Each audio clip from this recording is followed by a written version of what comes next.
कैसे उदास उदास बैठे तुम लोग? आज भी हार रहे हो क्या मैच? आज तो कंफर्म हार रहे हैं। लगा लो, बैट लगा दो, आज तो कंफर्म, बुरे तरीके से। लगाएगा कोई? लगा लो, इकट्ठे करो सिक्के।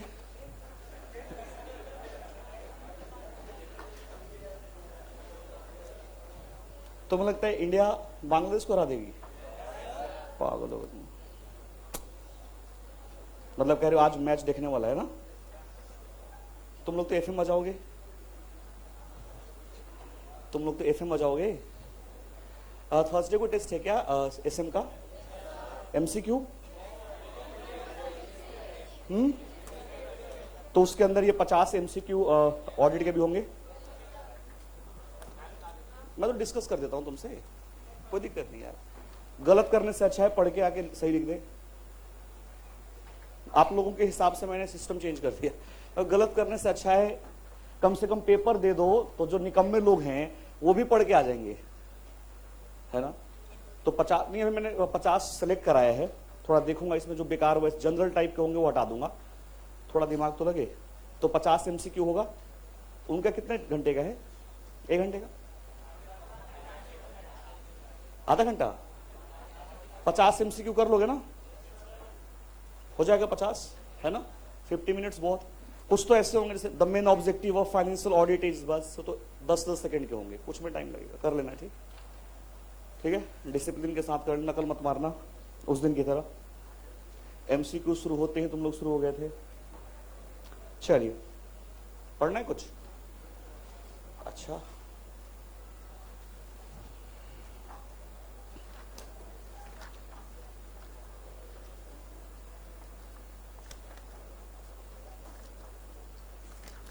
जो पीछे पढ़ते जा रहे हो याद रह रहा है कि निकल जाए दिमाग से?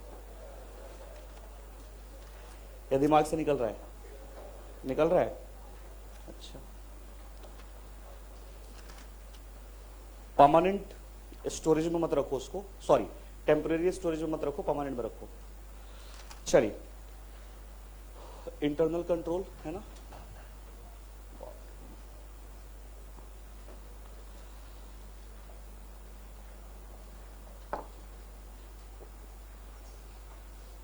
मीनिंग पढ़ लिया था हमने। मीनिंग हो गया था, ऑब्जेक्टिव हो गया था, बेनिफिट्स हो गया था, लिमिटेशंस हो गए थे, बस यही हुआ था। बस 4 है ना? अच्छा,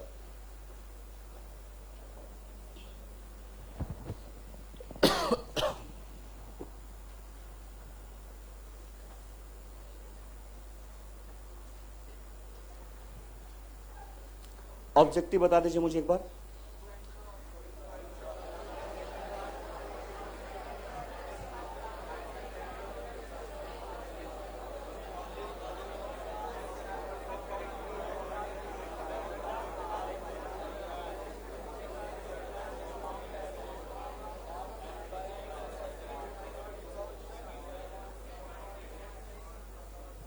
पता है एक बार ना हम लोग बीजिंग जा रहे थे, कंपनी का एनुअल फंक्शन था, चाइना। तो फ्लाइट में ना धचके आने लगे। धचके समझते हो? हाँ, तो ऐसे ऐसे होने लग गई फ्लाइट। तो एग्जैक्टली सब ऐसे ही बोल रहे थे जैसे आप लोग बोल रहे हो, हे भगवान बचा लो, हे भगवान बचा। जैसे भी तुम लोगों की आवाज आई ना एक साथी, वैसे ही 300-350 लोग थे, सब हे भगवान। मेरे पास हनुमान चालीसा था जेब में लेके, मैं कहीं जाता हूँ बाहर तो हनुमान चालीसा लेके जाता हूँ। मैं पढ़ने लग गया सारे जैसे भी तुम पढ़ रहे थे, है ना? नहीं आवाज आई थी अभी?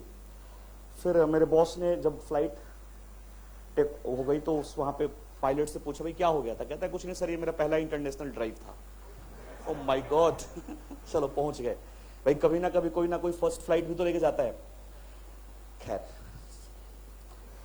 ऐसा तो नहीं था तुम लोगों के साथ? बताइए कपूर साहब, ऑब्जेक्टिव ऑफ इंटरनल कंट्रोल। थोड़ा सा मैं आसान करने के लिए पूछ रहा हूं आपसे। कल घर पे बैठे बैठे मैं थोड़ा सा इसको और शॉर्ट करने की कोशिश कर रहा था और मैं उसमें कामयाब रहा। बताइए, ऑब्जेक्टिव ऑफ इंटरनल कंट्रोल। तेज बोलो थोड़ा।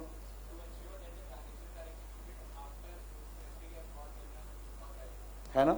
एक मिनट रुक जाना, क्या बता रहे हो आप? ऑब्जेक्टिव ऑफ, चलिए, क्या अगर मैं पहले को ऑथोराइजेशन बोल दूं काम चल जाएगा? ऑथोराइजेशन को कीवर्ड बना दें, जैसे ही ऑथोराइजेशन हमारे दिमाग में आएगा हम समझ जाएंगे ट्रांजैक्शन ऑथोराइज होना चाहिए, जनरल या फिर जो भी उस ट्रांजैक्शन के लिए आपने कंट्रोल सेट कर रखा है। तो जहां कल आपने नोटिस लिखा था ना, उसके ब्रैकेट में लिख दीजिए ऑथोराइजेशन। इसको हम याद रखेंगे, की पॉइंट क्या रहेगा हमारा? ऑथोराइजेशन। ओके, सेकंड बताइए।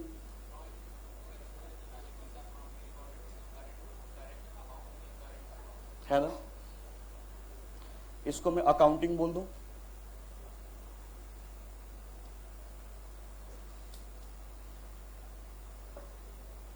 इसको अकाउंटिंग बोल दूं। ट्रांजैक्शन हमारा प्रॉपर अकाउंट हुआ हो, प्रॉपर अकाउंट का मतलब है ना, उससे आपको सारे पॉइंट्स याद आ जाएंगे। तीसरा, सेफ गार्डिंग के नाम से याद रखेंगे इसको।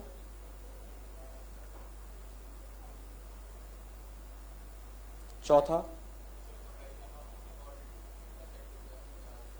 कंपैरिजन, मतलब वेरीफाई कर रहे हो जो बुक्स में है वही एक्चुअली है कि नहीं, तो इसको वेरिफिकेशन बोल दें। बोलो, वेरिफिकेशन। किस चीज का? फिजिकल प्लस एक्चुअल, और कोई डिफरेंस है तो उसके लिए प्रॉपर अकाउंटिंग या जो उसका एडजस्टमेंट है वो हो गया कि नहीं। और था कोई? चाहो तो एक बढ़ा सकते हो। और क्या काम होता है इंटरनल कंट्रोल का? General, prevent and detect fraud and error. चाहो तो बढ़ा लो। बैठ जाइए प्लीज। Fraud and error. चलिए, आ रहा है समझ में? Authorisation, accounting, safeguarding, verification, prevent and detect fraud and error. Benefits क्या ऑडिटर को, सॉरी, क्या फायदा है? पोटेंशियल रिस्क आइडेंटिफाई हो जाता है, कौन से फैक्टर रिस्पॉन्सिबल है वो आइडेंटिफाई हो जाते हैं, और हमें आगे के प्रोसीजर कैसे अप्लाई करना है वो हमें याद हो जाता है, सॉरी, ज्ञात हो जाता है। चलिए, इनहेरेंट लिमिटेशन,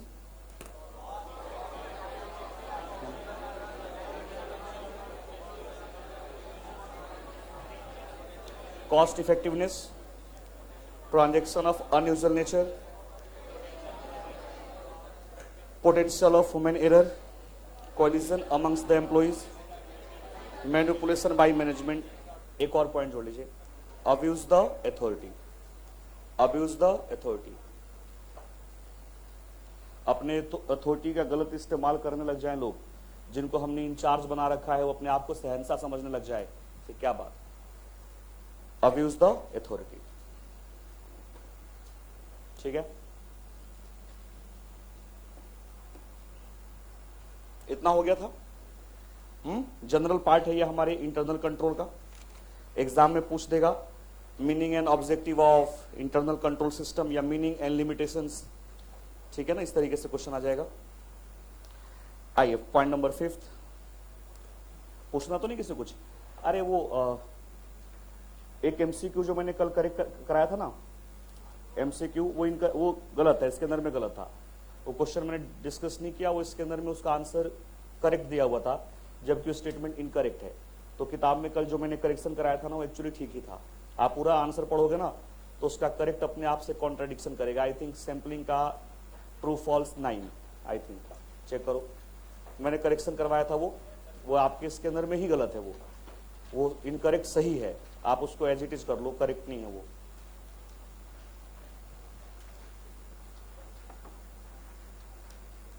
एक चेंज कराया था ना कल मैंने, बताता हूं। मैंने नहीं चेंज किया था, वो आपको करवाया था एक चीज मैंने।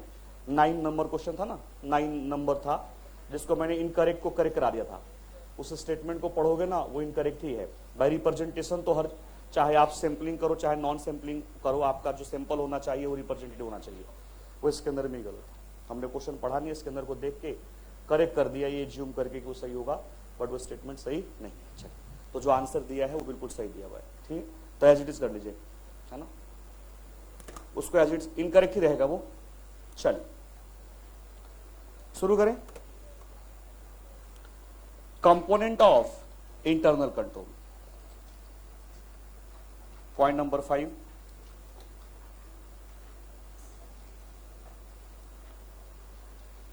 कंपोनेंट्स ऑफ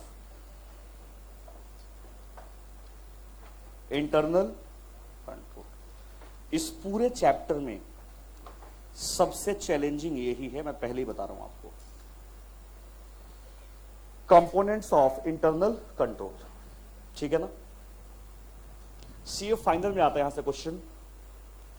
2-4 लोगों की किताबें देखी मैंने, तो लोगों ने अपनी किताब में भी नहीं डाल रखा इसको, लेकिन इंस्टीट्यूट की स्टडी ने इसको बिल्कुल वैसे ही डाल रखा है जैसे सीए फाइनल में डाला हुआ है, ठीक है।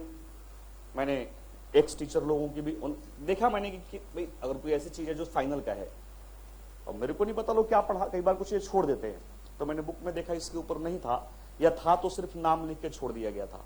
फिर मैंने स्टडी चेक करी, स्टडी में एग्जैक्टली उन्होंने फाइनल का पॉइंट डाल रखा है। थोड़ा टेक्निकल है, तरीके से करेंगे, छोड़ेंगे नहीं, क्योंकि इसके ऊपर 8 नंबर का क्वेश्चन एक बार सीए आईपीसीसी में आ चुका है। What is the meaning of internal control system, what are the components of it. ये कंपोनेंट है, ठीक है ना। ध्यान से पढ़ा दूंगा, समझा दूंगा, चिंता नहीं करो। सारा एक दिन में पिकअप नहीं करूंगा, 5-6 पॉइंट हैं, 2-3 आज करेंगे, उसके ग्रिप कर लेंगे, फिर उसके बाद में कल करेंगे, क्योंकि थोड़ा सा टेक्निकल है ये, बोरिंग टाइप से कहते हैं, बोरिंग टाइप का। चलिए, कंपोनेंट ऑफ इंटरनल कंट्रोल अगर एग्जाम में आ जाए तो सबसे पहले 1 2 3 4 5 कंपोनेंट है। ये 5 नाम आपको एज इट इज याद रखना है, अंदर तो कुछ भेड़ देंगे, कोई दिक्कत नहीं है, बट ये 5 हेडिंग हमारे होने चाहिए, है ना। जब बहुत कुछ टेक्निकल होता है तो सबसे पहले आपका जो हेडिंग्स है ना, वो एग्जैक्टली होना चाहिए जो आपके एसएज के अंदर दिए हुए हैं। ये कंपोनेंट भी आपके 315 का पार्ट है, ठीक है। तो पहला आपके ऊपर ओनस क्या है कि ये 5 जो इसके कंपोनेंट हैं वो याद रहें। एक बात बताओ, कंपोनेंट पढ़ाने से पहले, आप मंदिर जाते हो तो आपके बिहेवियर में कोई चेंज आता है? बोलो, नहीं आता। वहां पे भी है। तुम्हें क्या लगता है? टीचर को कुछ नहीं पता, हमें सब पता होता है। चलिए बताइए, तो आप जब मंदिर जाते हो तो कुछ बिहेवियर चेंज होता है? आप अचानक से आस्तिक टाइप से हो जाते हो, है ना। वैसे लोग अब किसी ने चुन्नी नहीं डाल रखी ऊपर, लेकिन मंदिर जाते ही चुन्नी डालते हैं ना, क्यों? क्योंकि वहां का इन्वायरमेंट ऐसा है। बोलो, हम लोग जाते हैं तो प्रसाद पहले ही खाना शुरू कर दिया तो मम्मी कहती है चढ़ा देने दो, घर में तो ऐसा नहीं होता ना। ऐसा क्या है, वहां जाते ही आप एक भक्तिमय हो जाते हो, जैसे 12 से 2 ऑडिट में हो जाते हो तुम, तो वैसे ही वहां पे भक्ति भाव आ जाता है। यस और नो?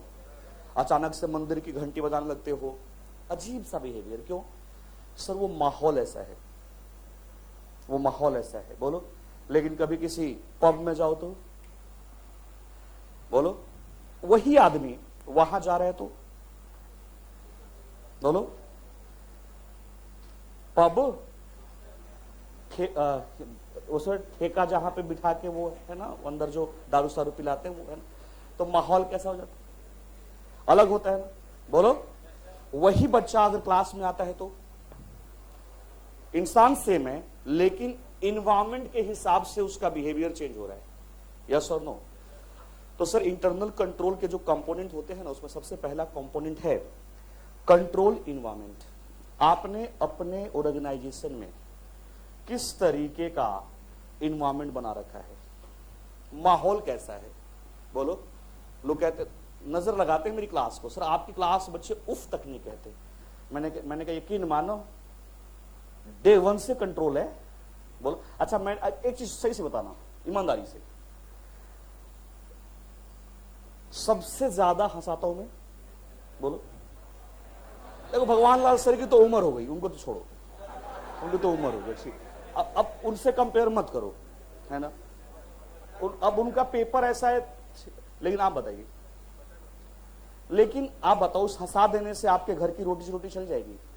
हमें एक बैलेंस लेके चलना पड़ेगा। बोलो, 80-20 का रेशियो ठीक है, 75-25 का रेशियो, 75 पढ़ाई की बात कर रहा हूं, है ना? आ रहा है समझ में? इतना रेशियो ठीक, उससे ज्यादा मुझे फर्क नहीं पड़ता, लेकिन बताओ फर्क सबको पड़ता है। जब आप शाम को बैठ, जब यहां से क्लास से बाहर जाते हो ना, और जब आप अकेले में इंसान कब होता है? जब वो गाड़ी चला रहा होता है।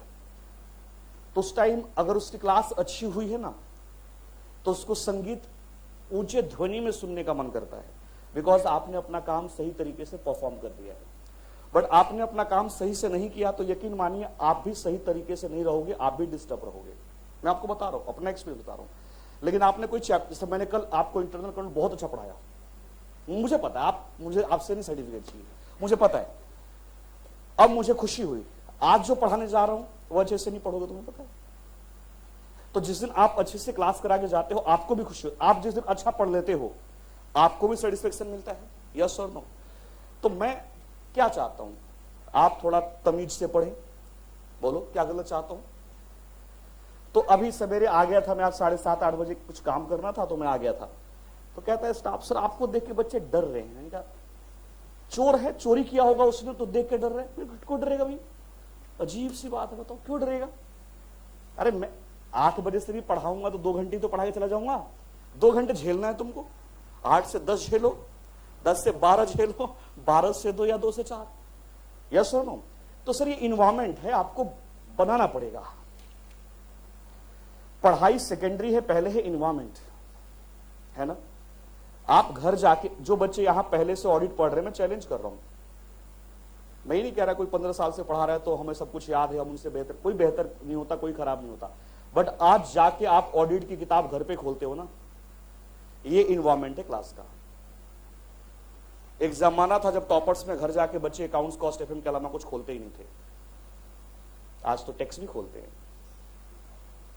बोलो, भगवान लाल सर ने ऐसे कैप्चर कर रखा था शुरू में, मुझे वो दिन याद है जब मैं टॉपर्स में आया था कि बेटे 3 पेपर में 90-90 ले आओ। लेकिन जब बच्चों ने खड़े होकर काउंटर करना शुरू कर दिया कि सर टेक्स्ट भी जोड़ दो, तो ये इन्वायरमेंट होता है। पढ़ाई हो जाती है, पढ़ाई बाई प्रोडक्ट है, सबसे पहले कल्चर डेवलप करना पढ़ने का, यस और नो? मेरे को कंप्लेन आता है, तुम कर रहे होते हो दूसरे पेपर की क्लास, फोटो बच्चे मेरे को भेजते हैं कि सर देखो लॉ वाली क्लास में मोबाइल चला रही है, मतलब ऐसे ही। कल्चर डेवलप करना दोनों का काम है, आपका भी मेरा भी। कल्चर डेवलप, मंदिर में कल्चर है ऐसा कि सब लोग भक्तिमय हो जाते हैं, वहां कल्चर ऐसा, अब शादी में घुसते ही शुरू हो गए डांस करना, आए ना आए टांग उठा के, मतलब कल्चर ऐसा है वहां पे। बोलो, वो कल्चर है, यस और नो?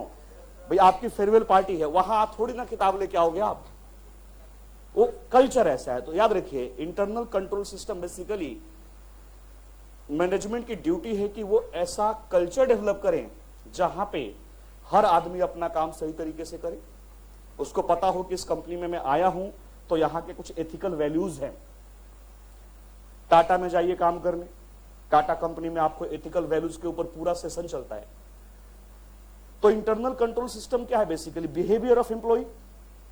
भाई फ्रॉड एरर कौन करेगा? एसेट या एम्प्लॉय? कभी ट्रांजैक्शन थोड़ी ना फ्रॉड होता है, लोग जो जुड़े होते हैं वो फ्रॉड करते हैं। तो अपने लोगों को का मोरल, एथिकल वैल्यूज इतना हाई रखिए कि वो कभी ऐसा काम करेगी। बेसिकली हम यही फालतू की बातें यहां पढ़ रहे हैं। आओ देखो, कंपोनेंट्स ऑफ इंटरनल कंट्रोल, ज्यादा नहीं 5 है, 8 नंबर का एरिया है। और यकीन मानिए जब इंटर में आता है तो बच्चे इसको छोड़ के आते हैं, रीजन मैंने आपको बता दिया। कंपोनेंट्स, क्योंकि इसको मान लिया जाता है कि फाइनल में पूछेगा, 8 नंबर का क्वेश्चन यहां से आ चुका है। कंपोनेंट ऑफ, यार ये मेरे साथ ही क्यों होता है? भरत बैटरी खत्म,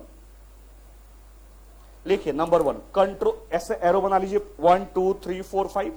number 1 control environment, control environment. Sir लोग तो बाद में कंट्रोल होंगे, पहले एनवायरमेंट को तो कंट्रोल कर लो, माहौल कैसा है, यस और नो? ऐसे ऐसे आपको लॉजिक देके मैं समझाऊंगा कि याद रहे। कंट्रोल एनवायरमेंट, बोलो। अरे ज्यादा नहीं, कंट्रोल एनवायरमेंट में 7 पॉइंट हैं बस। एक तो कंपोनेंट और उस कंपोनेंट को समझने के लिए कुछ पॉइंट्स, लेकिन यकीन मानिए टेक्निकली बहुत अच्छी चीज है, ये आपको पता होना चाहिए। बोर होकर नहीं पढ़ेंगे, आराम आराम से लॉजिकली देके पढ़ते रहेंगे। चलिए, पहला है controlled environment. Number 2 entity risk assessment process.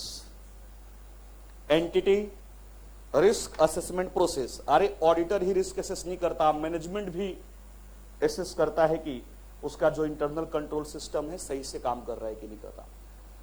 Entity risk assessment process.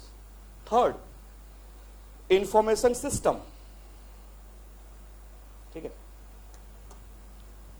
अरे यार कल के लिए सॉरी, मुझे नहीं मालूम था कि भगवान लाल सर ने आप लोगों को समोसे खिलाने के लिए बोला था पहले से। मुझे पूरा फैक्ट बता दिया करो यार। मैं हाथ जोड़ के, अगर किसी की अंतरात्मा को तकलीफ पहुंची है, नहीं टीचर के हैसियत से हाथ नहीं जोड़ रहा हूं, एक इंसान के हैसियत से। मुझे नहीं मालूम था, वो बाद में आकर रंजीत ने बताया तो मैंने कहा बड़ा अफसोस हुआ। मुझे नहीं मालूम था कि समोसे पे ही बिक गया हमारा देश। और देखो, हाँ ऐसे हंसते हंसते पढ़ेंगे और इसको डाइजेस्ट करना हम लोगों को, ठीक है। हमारे नोएडा में ना, हमारा कब से हो गया, मतलब नोएडा में 10 रुपए का 6 समोसा देता है सेक्टर 110 में। मैं घूमने गया तो मैंने सोचा वहीं से लेके आऊं। छोटे छोटे छोटे छोटे नैनो समोसा कहते हैं, उस पर लिख रखा है नैनो समोसा, बड़ा अच्छा बनाता है। ले आऊंगा किस दिन, गाड़ी में रख के ले आऊंगा वहीं से। आओ देखो, लेकिन सवेरे नहीं शाम को बनाता है। दिक्कत ये samosa is a product of evening, not in a day. चलो खैर, आज तो अच्छा मैच होगा।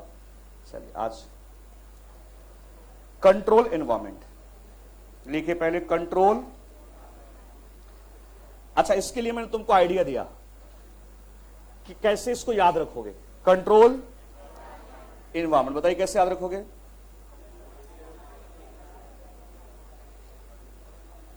अब बच्चों के स्कूल खुल गए, घर में सबसे बड़ी मुसीबत किसको आ गई, मम्मी लोगों की प्रॉब्लम हो गई। मेरी बेटी उठती ही नहीं है। अब रात को 1 बजे तक, 12:30 बजे तक तुम लोग खेलते रहते हैं, थोड़ा लेट नाइट खेलते हम लोग, कैरम बोर्ड खेलते रहते हैं 10, साढ़े 10, 11 बजे तक। तो अब वो उठती नहीं है।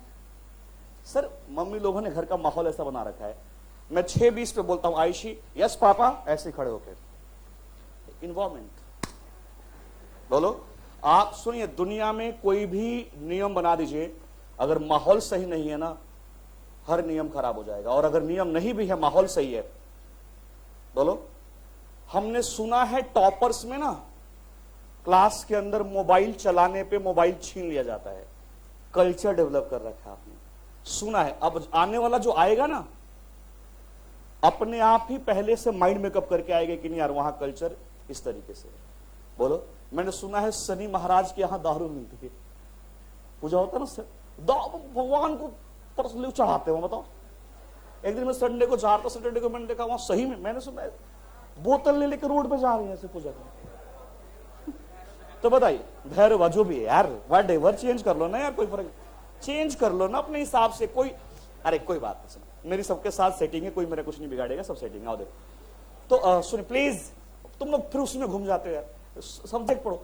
अब वहां जाके देखो माहौल कैसा, फूल नहीं खरीदते लोग, माहौल ऐसा है, इन्वायरमेंट, यस और no, culture.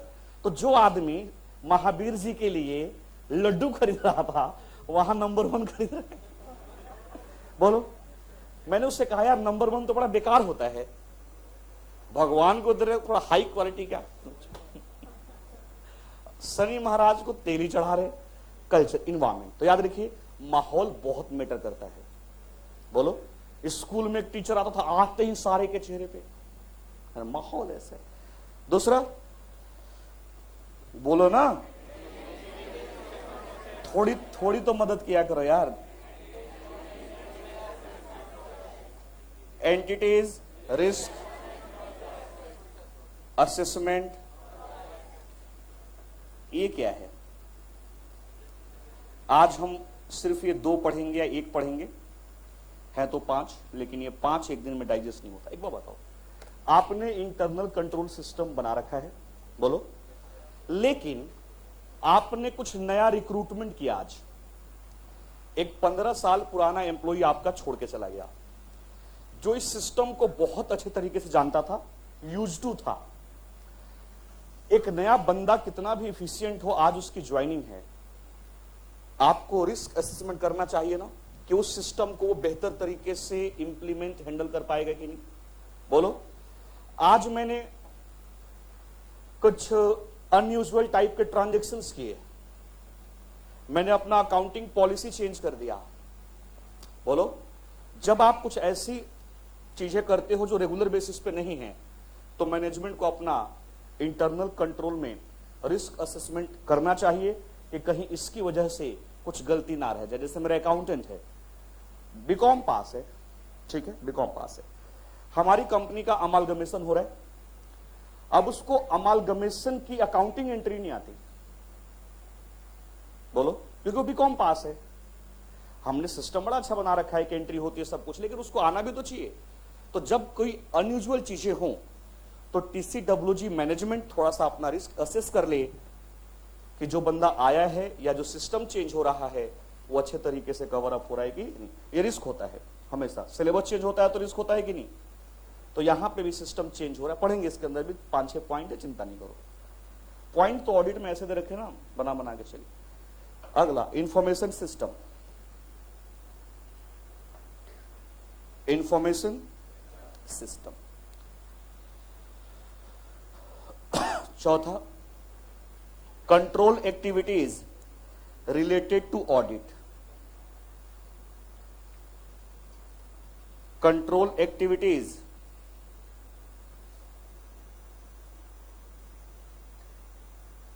related to audit, and last, monitoring of controls, monitoring of controls, monitoring of control। ये 5, पहले 5 याद रखना हमारे लिए चैलेंज है। 8 में से 4 नंबर तो सिर्फ इस 5 पॉइंट को लिख देने से आ जाएंगे, ठीक है, क्योंकि आप जब उनको मीनिंग समझाओगे तो आधा पेज में तो मीनिंग और वही सब चीज हो जाएगी। फिर वो कहेंगे कंपोनेंट्स बताओ, तो कंपोनेंट्स में नाम आ गया, ये कंपोनेंट्स है, किसी पर्टिकुलर कंपोनेंट पे क्वेश्चन आ जाए तो फिर उसको बढ़ाना पड़ता है। जैसे मान लीजिए आ जाए कंट्रोल इन्वायरमेंट के ऊपर क्वेश्चन, तो फिर तो बढ़ाना पड़ेगा इसको, यस और नो। अगर आ जाए एंटिटी रिस्क असेसमेंट प्रोसेस के ऊपर तो बढ़ाना पड़ेगा। बट अगर कंप्लीट क्वेश्चन आता है तो सबसे पहला ओनस हमारे ऊपर क्या, ये इंटरनल कंट्रोल के 5 कंपोनेंट हम याद रखें। कौन कौन से? Control environment, entity risk assessment process, information system, control activity relating to audit और मॉनिटरिंग ऑफ कंट्रोल। जब हम इन चीजों को समझते चलेंगे तो ये धीरे धीरे याद होता जाएगा। बोलो, सबसे पहले कंट्रोल इन्वायरमेंट है ना, क्या है ये? माहौल। बोलो, चलिए पकड़े एक एक को। पहले पढ़ते हैं कंट्रोल इन्वायरमेंट, फिर कुछ इजी चीजें पढ़ेंगे, फिर आ जाएंगे वहां वापिस, ऐसे ऐसे करके। सबसे पहले कंट्रोल इन्वायरमेंट, क्या पढ़ रहे हैं हम लोग? Component of internal control. Number 1,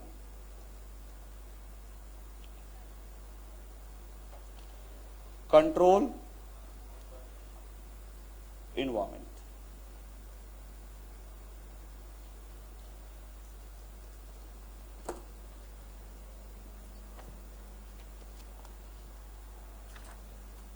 page number 82। अच्छा, पहले से खोल के बैठे हो। Page number 82।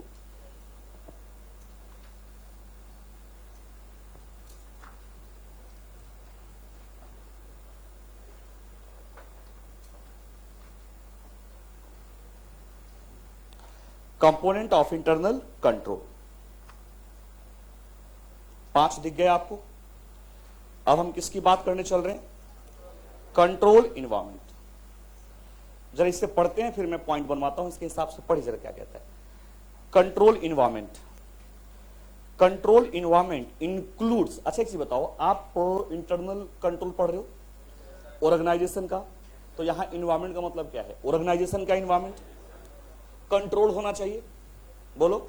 चलिए, the control environment include governance and management functions, attitude, awareness, action of those charged with governance and management. The control environment set the tone of an organization, influence the basically वही बात है कि मैं आपको example देता हूं, ऐसे नहीं समझ में आएगा। हम लोगों की फर्म के अंदर जब आप रिक्रूट हो जाते हो, जैसे हर महीने में 5-6 लोग नए आते हैं, कुछ लोग छोड़ जाते हैं, तो जब हम लोग थे तब हमारी फर्म काफी अच्छे पोजीशन में थी। अब थोड़ा सा उनका रैंकिंग डाउन हो गई है क्योंकि टॉप मैनेजमेंट काम पे ध्यान ज्यादा नहीं दे रहा है। एक एज आता है जब आपको लगता है कि अब हमने बहुत कुछ हासिल कर लिया, तो आपके ग्रोथ पे फर्क पड़ जाता है, तब वो टाइम आ चुका है। तो हर महीने 5, 7, 10 लोग रिक्रूट होते थे, या 2 महीने 3 महीने में। तो जिस महीने में आप रिक्रूट हुए, आपको बॉस के साथ लंच पे इनवाइट किया जाता था, ऑफिस के अंदर, बाहर नहीं। एक ही टावर में 2 फ्लोर है हमारे ऑफिसेस के, 103 अशोका स्टेट, 109 फ्लोर पे भी और फर्स्ट फ्लोर पे भी। तो 9th फ्लोर पे ना 7-8 कॉन्फ्रेंस रूम बने हुए, 7-8 बहुत बड़े बड़े, और सारे क्रिकेट के स्टेडियम के नाम पे हैं, ईडन गार्डन, ओवल, ऐसे ऐसे करके बड़े बड़े कॉन्फ्रेंस रूम बनाए हुए, मीटिंग के लिए बनाया गया वहां पे। तो हमारे बॉस का कमरा ऐसा होगा जिसमें कम से कम 70-80 लोगों को बैठ के मीटिंग करा सकते हैं पूरा। मतलब ये मत समझना कि फर्स्ट फ्लोर है, जो सीपी के ऑफिस है ना, एक एक फ्लोर 5-5, 600 गज के हैं। तो वहां पे आपको बुलाया जाता है लंच पे। आपको पहले ही मैसेज मिल जाएगा कि आज मिस्टर एक्स के साथ आपका लंच है। अब उसमें बहुत लो ग्रेड के एम्प्लॉय होते हैं, जैसे पहली बार कोई सीए बना, फर्स्ट पोस्टिंग आपकी यही है, वो लोग भी होते हैं। सबको एक साथ बिठाया जाता है। मैं आपको बता रहा हूं, हम लोग ना सीए फर्म में रिक्रूट हुए थे, लॉ फर्म में रिक्रूट नहीं हुए थे। मतलब 2004 में जब मैं सीए बना, तो हमारा सीए ऑफिस है बसंत विहार में, तो हम लोग वहां रिक्रूट हुए थे। 2008 में लॉ फर्म ने डिसाइड किया कि टैक्स का टीम हम भी बनाएंगे, तो इन्होंने अपना टैक्स का काम शुरू किया। तो वहां से हम लोगों का सिलेक्शन हुआ लॉ फर्म में। तो जब सिलेक्शन हुआ यहां पे, तो हम सब लोगों को बुलाया गया। अब देखो मजे की बात, समझना इन्वायरमेंट क्या होता है। यहां कौन बैठेगा? नॉट अदर देन बॉस, उनके ऊपर कोई नियम कानून नहीं होता। यहां कौन बैठा है? वो आर्टिकल। भाई आर्टिकल, अब टेक्स्ट टीम में आर्टिकल नहीं आएगा क्या? बेचारा जो पहले से आर्टिकल शिप कर रहा है, हमारी टीम आ रही है तो उसको कहां छोड़ के आएंगे? यहां आर्टिकल बैठा हुआ है सर, यहां बैठा हुआ है टेक्स्ट टीम का हेड। बताइए, कंफर्टेबल दोनों को फील नहीं हो रहा होगा, बट ऑर्गेनाइजेशन के लिए यही तो इन्वायरमेंट है कि सर हमारे लिए वी द पीपल, हमारे लिए सब लोग एक जैसे हैं। अगर आर्टिकल 17 साल 18 साल का है तो इसीलिए आर्टिकल है, और वो 45 साल का है तो इसीलिए वो बॉस है। जब तुम 45 साल के हो जाओगे तुम भी यहां पे रहोगे। ये नहीं कि आर्टिकल बाहर बैठे या इनके लिए यहां पे दरी बिछा दें, ऐसा नहीं होता। समझिएगा, ये इन्वायरमेंट है। ये 7 जो पॉइंट है ना, वो इसी बात को कहेंगे जो मैं आपको समझा रहा हूं। यहां आपका पार्टनर बैठा, सारे जूनियर सीनियर, हाँ ऑब्वियसली पियोन नहीं बैठेगा, जो लाइन ऑर्गेनाइजेशन वाले हैं वो लोग बैठेंगे, स्टाफ वाले नहीं, बैक ऑफिस वाले नहीं बैठ गए। लंच बॉस के घर से बन के आता है। सर हमारी फर्म में कोई फ्रॉड नहीं कर सकता, इतना इमोशनली इन्वॉल्व होते हैं लोग वहां पे। अब थोड़ा हम लोग बेकार हो गया, बॉस बुढ़े हो गए, अब इतना इन्वॉल्व नहीं होते। अदरवाइज हमारी फर्म में यहां जो बच्चे पुराने बैठे होंगे, कभी भी मैंने अपनी फर्म की किसी भी फोरम पे बुराई नहीं की। वहां से कोई छोड़ता नहीं है। तो पता है, पैसा तो कोई तुमको अरबपति नहीं बना के देगा, लेकिन मेन होता है बिहेवियर। कई सारे एम्प्लॉय फ्रॉड इसलिए करते हैं कि वो फ्रस्ट्रेटेड होते हैं मैनेजमेंट से। 50 to 60% फ्रॉड आप मैनेजमेंट से खुश नहीं हो इसलिए करते हो, लेकिन मैनेजमेंट आपके छोटी छोटी चीजों का ध्यान दे दे तो देखिए, घर से खाना बन के आएगा, प्रॉपर घर से। मतलब ये नहीं कि कुछ भी बाहर से मंगा लिया। इवन कि जलेबा आता है उनके घर, जलेबी नहीं जलेबा आता है उनके घर, जलेबा बनता है इतना बड़ा बड़ा, वो कहीं नहीं मिला मुझे आज तक। ऐसे बड़ा बड़ा। उनकी मदर बनाती थी, अब शायद डेथ हो गई, खुद बनाती थी वो। और बताइए इतना बड़ा आदमी जो दुनिया की 3rd largest law firm, 2nd largest law firm का मालिक है, उसके घर से खाना बन के आता है। वहां पे सबको खड़ा करके या पूछा जाएगा बेटे आप, मतलब आपसे 5 मिनट की बात होगी और आपको समझाया जाएगा। मेरे को यही कहा गया कि देखो, मुझे अपनी बात याद है, बाकियों को क्या कहा मैंने सुना नहीं। मुझसे कहा गया कि देखिए आप इनकम टैक्स डिपार्टमेंट हैंडल करते हो। उस टाइम जब मैं आया था तो मैं डिपार्टमेंट हैंडल करता था, मतलब जो भी इनकम टैक्स ऑफिस के बाहर जो भी टैक्स डिपार्टमेंट के साथ डीलिंग होगी वो मेरे थ्रू होगी। अगर मेरे से नहीं हो पाता तो मेरा सीनियर जाएगा। बट शुरू में तो उन्होंने कहा कि देखो, सीए फर्म में और लॉ फर्म में बहुत फर्क है। सीए फर्म इंडिया के टॉप 50 में भी हो सकता है ना आती हो हमारी, लेकिन लॉ फर्म दुनिया के टॉप 3 में आती है, तो हमारी कुछ वैल्यू है। आप कभी किसी को ब्राइब नहीं दोगे, यह हमारे यहां का कल्चर है। बताइए, मेरे को इन्वायरमेंट समझाया जा रहा है। कल तक आप सरकारी स्कूल में पढ़ते थे, चप्पल पहन के आ जाते थे, अब आप प्राइवेट में आ गए हो। बोलो, फर्क पड़ता है नहीं? एक सरकारी स्कूल के बच्चे और एक प्राइवेट स्कूल के बच्चे के कल्चर में, बोलो, बोल नहीं रहे हो, सारे सरकारी वाले हो क्या? बोलो, फर्क पड़ता है कि नहीं? आप आईटीओ के बस स्टैंड पे किसी सरकारी आंध्रा एजुकेशन सोसाइटी का एक बच्चा खड़ा और एक डीपीएस का खड़ा है, फर्क नहीं नजर आ जाएगा आपको?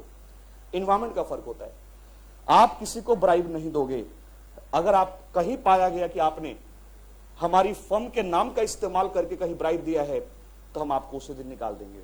हमारी कुछ एथिकल वैल्यूज हैं। आप जाइएगा ऑर्गेनाइजेशन, बड़े बड़े ऑर्गेनाइजेशन में रिसेप्शन पे लिखा होगा एथिकल वैल्यूज, आप पढ़ लीजिए उसको अगर आप वहां काम कर रहे हैं, या कस्टमर हैं तभी पढ़ लीजिए ethical values for customer, ethical values for employees. Number 1, आप किसी को, क्योंकि टैक्स डिपार्टमेंट उस टाइम पे बदनाम था रिश्वत देने के लिए, तो नंबर 1, हम एक्चुअली क्या होता है इंडिया में तो ठीक है, फॉरेन हमारे पास 70 से 80% क्लाइंट फॉरेनर्स हैं, और फॉरेन में कोई भी कंपनी किसी कंसल्टेंट को काम देती है तो नो करप्ट प्रैक्टिस का सर्टिफिकेट देना पड़ता है। मतलब आपको अंडरटेकिंग देना पड़ेगा कि हम इस तरीके के ब्राइब और इन सब चीजों में डील नहीं करते, तब वो हमें काम देते हैं। वहां बहुत ज्यादा ट्रांसपेरेंसी है। तो ऐसे ऐसे सर्टिफिकेट इस फर्म ने पता नहीं कितने फॉरेन क्लाइंट को दिया हुआ। तो पहला, आप किसी को ब्राइब, अगर आपको मदद करनी है, अब बिना ब्राइब दिए तो उस टाइम काम होता नहीं था कुछ केसेस में, तो आप उनसे कह दो कि सर हम आपको मनी ऑफर नहीं करेंगे। हाँ, अगर आपके बच्चे की एडमिशन इंडिया के किसी स्कूल में नहीं हो रहा है तो आप हमें बताइएगा, हम कोशिश करेंगे। इस तरीके का फायदा दीजिए। अगर उसकी अभी शादी हुई है और उसको हनीमून पे घूमने जाना है तो उसको बोल देना मॉरिशस, सिंगापुर कहीं स्टे करना हो तो हम उसको 3-4 दिन का स्टे दिला देंगे। इस तरीके का हम खुशी से कर देंगे, बट हम कभी भी कैश ऑफर नहीं करेंगे। बताइए, सीए फर्म में था तो मैं थोड़ा बहुत कर दिया करता था, भाई जैसा देश वैसा भेष, मुझे ऊपर से मिला, मैंने थोड़ा अपना हिस्सा काट लिया, दे दिया, बोलो। लेकिन यहां पे मेरी पहली कम्युनिकेशन मैनेजमेंट से यही हुई थी, कभी भी आपको ऑफर नहीं करना। बताइए, एथिकल वैल्यूज, इंटीग्रिटी की बात हो रही है, यस और नो? तो आपको जब इतनी सारी बातें समझा दी जाएंगी तो आप धीरे, वैसे ही करप्शन कम हो जाएगी। देखो, जहां आपको पता है कि रिवेन्यू लीकेज है वहां लीकेज होगा, यस और नो? हम किसी छोटे रेस्टोरेंट में खाना खाने जाते हैं और किसी बड़े में, अचानक हमारे बिहेवियर में चेंज आ जाता है, बहुत चेंज आ जाता है। वो हमें, और भाई दाल मखनी कैसे 140, पागल हो गया तू, 140, शकल देखी 140, चल लगा 2 प्लेट 2 का दूंगा 140, बोलो। लेकिन वही आदमी जाए जरा सीपी के किसी अच्छे रेस्टोरेंट के अंदर, यस प्लीज, अंग्रेजी निकलने शुरू जाती है, okay GST, okay we will be, no problem, कुछ सर्विस चार्ज, हाँ चलेगा। ये क्या हो गया? इन्वायरमेंट है ना? तो नंबर 1, किसी भी इंटरनल कंट्रोल का पहला एलिमेंट है कंट्रोल इन्वायरमेंट। अब इसके अंदर 7 पॉइंट देके आपको समझाया गया है कि कंट्रोल इन्वायरमेंट होता क्या है। देखो जरा, पहला क्या है, लिखेंगे बाद में, पहले किताब समझते हैं। फर्स्ट पढ़िए, communication and enforcement of integrity and ethical values. Ethical values, बोलो, व्हाट इज एथिकल वैल्यूज?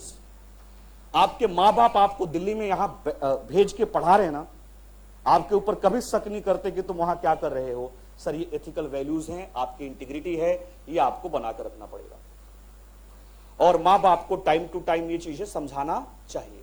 आपको समझाते भी होंगे, देखो बेटा बाहर जा रहे हो, समाज एक जैसा नहीं होता, है ना, अपनी पढ़ाई पे ध्यान दो, कुछ लोग आपको इस तरीके की बातें करेंगे, बिल्कुल अपने एक्सपीरियंस के हिसाब से जो समझा सकते हो। तो याद रखिए, इंटरनल कंट्रोल सिस्टम एक इंटेंजिबल सिस्टम है, लेकिन चलाने वाले लोग उसके टेंजिबल हैं। सिस्टम कोई खराब नहीं होता, खराब कौन होता है? उसको चलाने वाले लोग। तो सर जो चला रहे हैं ना, वो हाईली मोटिवेटेड होने चाहिए। कैसे कैसे?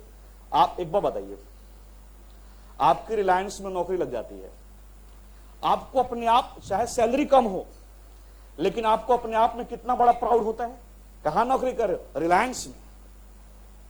और चांदनी चौक के लाला के पास कर रहे हो, तो चाहे तनख्वाह डबल दे रहा है, लेकिन वो मोटिवेशन नहीं आएगा। ये मोटिवेशन ये सब कहां से आता है? आपको डेली बेसिस पे, आप उससे बढ़िया एग्जांपल हो, पूरा पॉइंट ही एग्जांपल वाला है। मैगडी गए हो कभी? बोलो, क्या करने? नहीं, कई बार बाहर से देखेंगे, खाने गए, ठीक है। वहां जो कस्टम सेल काउंटर पे बच्चे होते हैं, बच्चे ही होते हैं सारे, उनका काम करने का तरीका देखो। और एक किसी नॉर्मल लाला जी की दुकान पे चले जाओ, उनका जो नौकर होता है, कभी 2-3 बजे जाना दुकान पे, बोला भाई 2 किलो चीनी, 4 किलो चावल, 2 किलो आटा दे दे। लाला जी बोलेंगे ओ रामू, वो सो रहा होगा बोरी पे कहीं पे। हमारे टॉपर्स में नीचे सो रहे होते हैं, नीचे मैं गया क्लास करा के सो रहे हैं। इन्वायरमेंट ऐसा है ना। लेकिन बताइए, मैगडी में देखो, लगता है जैसे वो जो बेच रहा है ना, उसका अपना वो मालिक है। आपने कहा मुझे एक्स बर्गर चाहिए, कितना एक्टिव होता है वो। आप नोटिस करना, आप अपनी पढ़ाई के लिए इतने एक्टिव नहीं हो। कई बार तो वो लड़कियां होती हैं, एक ही पैर पे स्लिप मार के चली जाती है वहां पे, है ना। मैंने कहा मर जाओगी, रहने दो प्लीज। बताओ इतना, आप, मैं कुछ गलत बोल रहा हूं? आप नोटिस करो जाके, बताता हूं क्यों। मेरा एक जानने वाला एक मैगडी का इंचार्ज है। पहले वो एम्प्लॉय था वहां पे, कॉलेज में मेरे साथ पढ़ता था। हमने सीए कर लिया, उसने बीए कर लिया। तो लेकिन देखिए, अब 15 साल हो गए तो उसका भी तो प्रमोशन होगा। तो पहले नॉर्मल काम करता था, फिर फ्लोर इंचार्ज बना, और अब मैगडी का पूरा इंचार्ज है। वो कहता है कि सर 12 बजे से लेकर 1:30-2 बजे तक हम लोग इनको एथिकल वैल्यू समझाते हैं। हम प्रॉपर इनको ट्रेनिंग देते हैं। लाला जी ने ट्रेनिंग दिया कभी? कभी नहीं। तो याद रखिए, सिस्टम इंटेंजिबल होता है, चलाने वाले लोग टेंजिबल होते हैं। उनको आपको अपने फ्रेम में डाल के रखना है। बोलो, हमारे लूथरा साहब महीने में एक दिन, बेचारा इतने मोटे हैं कि वो लिफ्ट में घुस जाए, दूसरा आदमी कोई ना घुस पाए। अभी उनका ऑपरेशन हुआ था सिंगापुर में, 30-40 किलो फैट निकलवाया था उन्होंने। बहुत शरीर बहुत मोटा है, लेकिन महीने में एक बार जरूर वो हर एम्प्लॉय के सीट पे जाते थे खुद। वो चाहे तो एक फोन करके किसी को ही बुला सकते हैं, सबके सीट पे। और बेटा क्या चल रहा है? बढ़िया, कोई दिक्कत परेशानी? कुछ नहीं करते वो हमारे लिए, लेकिन इतनी बात हमें मजबूर कर देती है कंपनी के लिए ईमानदारी के लिए। एक नेपाल का ड्राइवर आया, उनकी गाड़ी चलाता था, कि सर शादी करके आया हूं, 5 लाख रुपए रखा था उनके सामने, पहले की बात है, दे दिया, जा बेटा घूम के आ कहीं से। ये सब चीज छोटी छोटी चीजें हैं। हमने कहा सर 5 लाख दे दिया, तो कहते 5 लाख नहीं दिया, मैंने इससे इसकी 25 साल की ईमानदारी खरीद ली सिर्फ 5 लाख रुपए में। ये आपको सीखना है। आप गाड़ी चला रहे हो, इतने बड़े आदमी का, फ्रस्ट्रेटेड हो, ठोक दिया, तो मैं तो फ्रस्ट्रेटेड, मैंने ठोक दिया, तुम गए। तो आपको हमेशा अपने एम्प्लॉय को एथिकली, मोरली सपोर्ट करके रखना है, तभी वहां पे ऐसा कल्चर डेवलप होगा। बोलो, आप किसी कंपनी में पहले दिन जा रहे हो, यकीन मानिए, जाते ही पुराने, अरे कहां आ गया, कहां फंस गया, बेकार फंस गया, अभी भी मना। आर्टिकलशिप में जाओगे ना, लिख के ले जाना, तुम्हारे साथ ये होगा। बड़ी फर्म में चले गए, नहीं होगा सर, उन्होंने इस तरीके का एथिकल वैल्यू मेंटेन कर रखा है। लेकिन किसी मीडियोकर फर्म में जाओ, पहले दिन ही, कोई है यहां आर्टिकल बताएगा वो एग्जिस्टिंग आर्टिकल, अबे कहां फंस गया, बेकार है, स्टाइपेंड भी टाइम से नहीं मिलता। बताइए, ये कंट्रोल इन्वायरमेंट है। इन्वायरमेंट ऐसा हो कि जहां तुम ज्वाइन करो, तुमको भी फक्र हो, और जो लोग वहां पे हैं वो भी तारीफ करें। आज देखो, मेरी बात कोई सुन नहीं रहा है, और याद रखें, नौकरी छोड़ने के बाद पुराने ऑर्गेनाइजेशन को 1% लोग ही बड़ाई करते हैं, बाकी तो गाली देके भागते हैं। आज कुछ ऐसी बात है, तभी तो मैं बड़ाई कर रहा हूं। आ रहा है समझ में? Number 1, communication and enforcement of integrity and ethical values. बोलो, एथिकल वैल्यूज। सर रोड पे 2000 का नोट पड़ा हुआ है, 2 आदमी जा रहे हैं, तुमने उठा लिया, मैंने नहीं उठाया, यही तो मेरी एथिकल वैल्यूज है, यही तो मेरी इंटीग्रिटी है। यस और नो? और ये आपको बिल्कुल सही बात है ना? बोलो। आप कहीं जा रहे हो, कहीं से कोई डिफरेंट जेंडर का आदमी आ रहा है, आप किस नजर से उसको देख रहे हो? सर ये आपके संस्कार, आपके एथिकल वैल्यूज हैं। बोलो। यही तो चीज है। आपकी इंटीग्रिटी और एथिकल वैल्यूज की पहचान कहां पे होगी? जहां इस तरीके की चीजें होंगी। बोलो। आप कैशियर हो सर, 10 करोड़ कैश रोज मैनेज करते हो, लेके निकल सकते हो, लेकिन कौन रोक लेता है? वो एथिकल वैल्यूज, वो इंटीग्रिटी आपको रोक लेती है। तो क्या मैनेजमेंट को डेली बेसिस पे कम्युनिकेशन करना चाहिए एम्प्लॉइज से? सर ये आपकी कंपनी है। नारायण मूर्ति ने क्या किया था? टाइम है तुम लोगों के पास? एक इंसिडेंट बताता हूं आपको मैं इन्फोसिस का। एक तो मैंने आपको सैलरी चैप्टर में जॉनसन मैथी का पढ़ाया था। सैलरी चैप्टर में याद करो कि उसने थप्पड़ मार दिया था ग्लोबल सीएफओ ने आके इंडियन एम्प्लॉइज को, याद आया?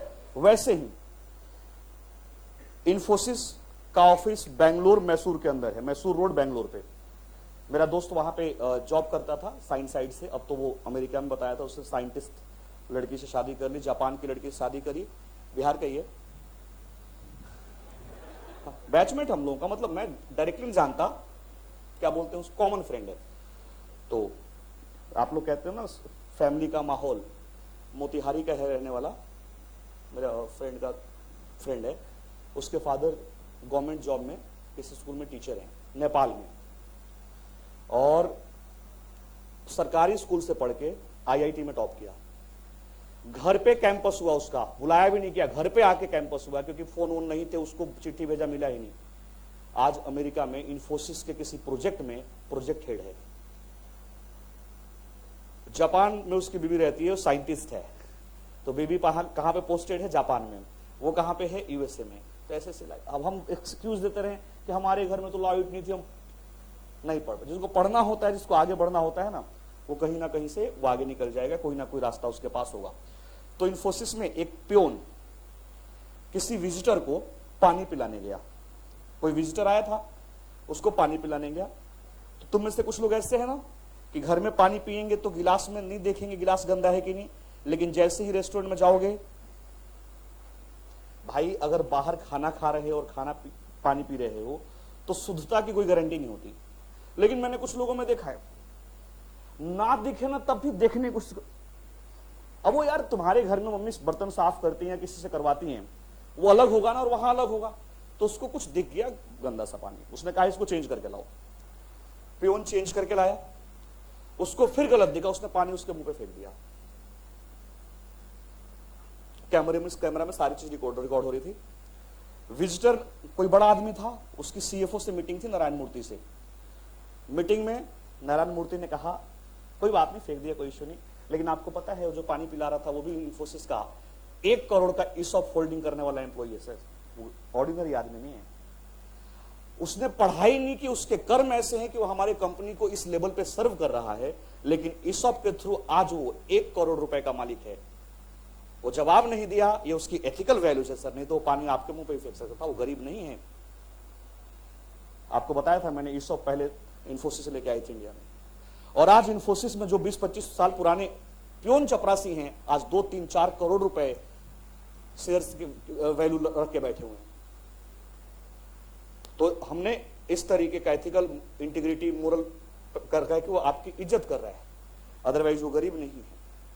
तो ऐसे ऐसे इंसिडेंट होते हैं। आपको एम्प्लॉय को इस लेवल पे आप देखा करो, आप बाहर खड़े हो, है ना, कोई आपके इंस्टीट्यूट की बुराई कर रहा है, आप सुन के आ जाते, लेकिन सर हमने यहाँ कल्चर ऐसा डेवलप कर रखा है, होता नहीं है, कोई बोल के तो दिखा दे, जान पे खेल जाएंगे, ऐसा थोड़ी ना होता है।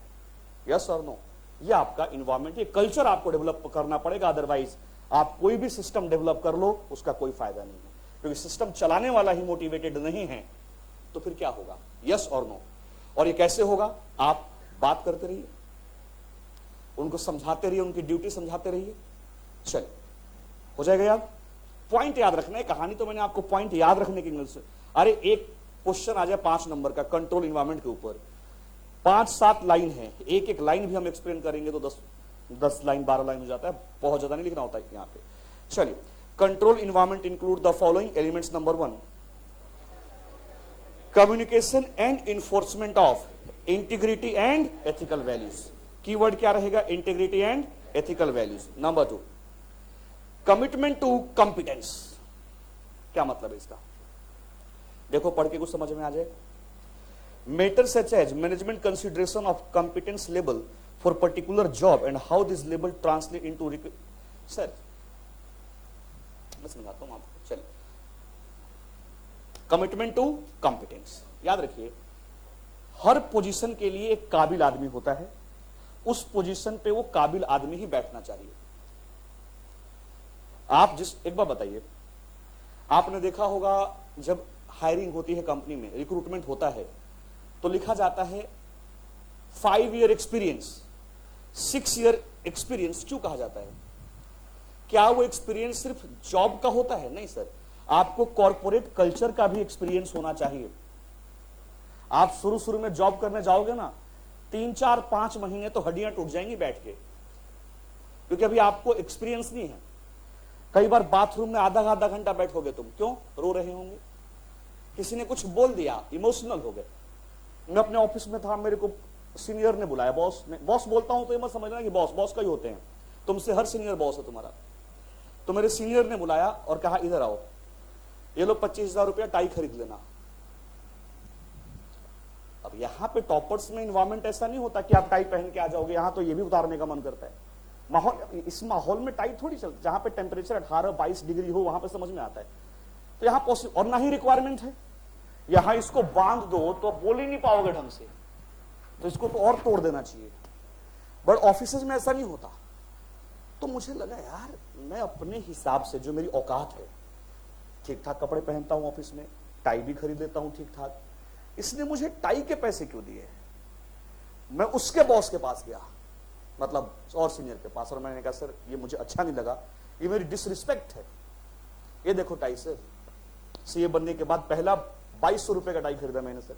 उस टाइम बोला मैंने ऐसे ही। कहता तू पागल है क्या? मैंने कहा वो तो कम से कम तुम नहीं आप बोलता था, ये तो तू बोल रहा है। हमें आदत नहीं, हमारे थोड़े से वैल्यूज हैं कुछ, हम आप करके अपने बच्चों को भी आप करके बोलते हैं। बोलो तो हम नहीं, तो तू करके बोलते, तू पागल है। एक क्लाइंट ने 50,000 रुपया कैश भेज दिया था, कोई शेयर ब्रोकर था, उसका हमने कोई छोटा सा काम कराया था, 50,000 रुपया भेज दिया। अब हम कैश को क्या करें? हम तो कैश लेते ही नहीं किसी से। तो दिमाग में आया 25 तेरे को दे दे, 25 टीना को दे दिया हमने। टीना मेरी सीनियर थी वहां पे, कंपनी सेक्रेटरी। फिर मैंने आगे टीना से कंफर्म किया, टीना मैडम आपको 25,000 मिले? हाँ। तेरे को मिले हैं? अब वो जलने लग गई, तेरे को मिले। तो कई बार कुछ, अब वहां पे ना आपको इन सब चीजों के लिए समझने में टाइम लग जाएगा। तो कहता है कि देखिए, हर पोस्ट पे लोग कहते हैं ना क्वालिफाइड लोग चाहिए। क्यों भाई? बीकॉम में क्या तुमने अकाउंट्स नहीं पढ़ा था? वहां भी debit the receiver credit the giver था, यहां पे भी वही है। लेकिन कुछ लोग सीए क्यों हायर करते हैं? बोलो। तो कहता है कि देखिए, कमिटमेंट टू कॉम्पिटेंस। आपको अपने और याद रखिए, जितने आप कॉम्पिटेंट होंगे, क्वालिफाइड होंगे, एक्सपीरियंस होंगे, लेवल ऑफ कंट्रोल आप बेहतर तरीके से मैनेज करोगे। एक काम करो, जब तुम ऑडिट करने जाओगे ना, अगर कहीं पे सीएफओ या अकाउंट्स मैनेजर सीए है, देखिएगा उसके काम करने का तरीका अलग होगा। और कहीं बीकॉम पास है, बिल्कुल सिस्टमैटिक नहीं होगा। उसके काम करने के तौर तरीके से आप उससे बोलिए कि भैया मुझे 4-5 डेबिट नोट दिखे, जरा डेबिट नोट का कॉपी निकाल के दो, वो 2 दिन लगा देगा निकालने में। लेकिन जो सीए बंदा होगा वो 10 मिनट में निकाल के लाएगा। तो कहते हैं कि याद रखिए, नंबर 1, कम पैसे एम्प्लॉय ले रहा है, इसका मतलब किसी को ले आके मत बिठा दीजिए। हमारे यहां देखो 10,000 में मिल गया, अरे 10,000 में मिल गया, लेकिन तुमको ये 1 लाख का नुकसान पहुंचा देगा। कहीं बात हो गई ये 5 लाख का नुकसान पहुंचा देगा। लेकिन अगर मान लीजिए उसकी जगह आपने किसी ऐसे बंदे को बिठा रखा है, जो आपको बता रहा हूं, जब आप जॉब करने जाओगे ना, आप डेली बेसिस पे एनालिसिस करोगे कि यार कंपनी मुझे लाख रुपया दे रही है, लाख रुपया और महीने में कितने दिन काम करना पड़ता है? बताया था मैंने एक बार आपको, 22 दिन भी नहीं, 12-13 तो गजस्टेट हॉलीडे है इंडिया में। तो 22 दिन तो तब जब सैटरडे संडे ऑफ हो, एक आधे दिन की छुट्टियां भी तो इफेक्टिवली 20 दिन।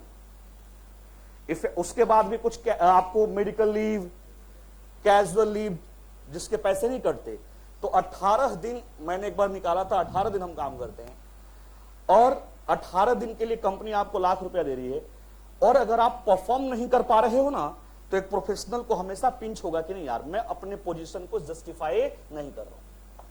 यस और नो? तो कहता है कि हमेशा याद रखिए, right person at the right place, right person at the right place. अगर किसी कोई पोजीशन है जिसकी रिक्वायरमेंट है कि यहां 20 साल एक्सपीरियंस वाला बंदा बैठना चाहिए, तो 20 वाला ही बैठना चाहिए। बोलो, तुमको कैशियर रखना है मुझे, तो मैं चाहूंगा कि तुम किसी कंपनी में 10 साल कैशियर रहे हो, क्योंकि तुमने 20, 25, 50 करोड़ रुपया कैश देखा हो, लेकिन तुम कभी कैशियर का काम नहीं किया, पहली बार 20 करोड़ होगा सो देखेंगे, लेके चलो।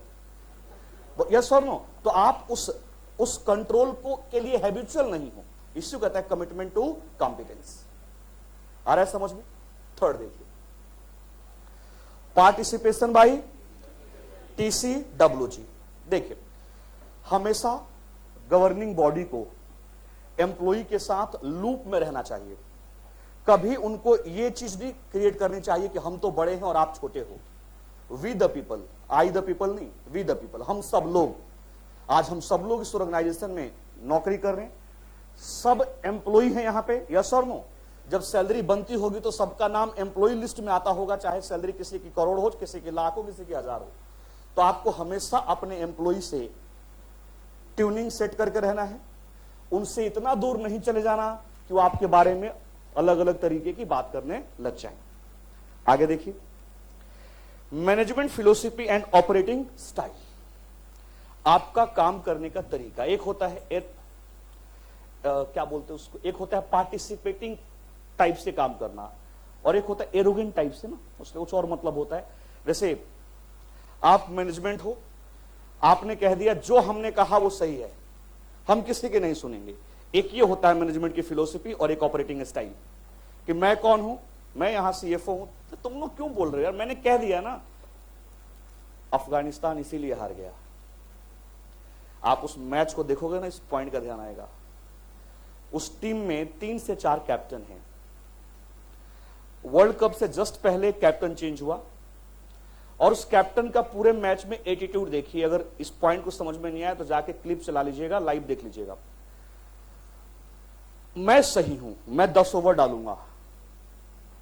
उसका स्पिनर अच्छा बॉलिंग कर रहा था, उस स्पिनर के चाहे वो पार्ट टाइम क्यों नहीं था, 8 ओवर में उसने 23-24 रन दिए थे, उसके 2 ओवर बचे हुए थे, और बार बार इस स्टाइल को कमेंटेटर बोल रहा है, सौरव गांगुली बार बार बोल रहा है, is the best leader in Indian cricket, Sourav Ganguly, कि यार ये क्या बंदा कर रहा है कि नहीं, मैं कैप्टन हूं, जो मर्जी करूंगा।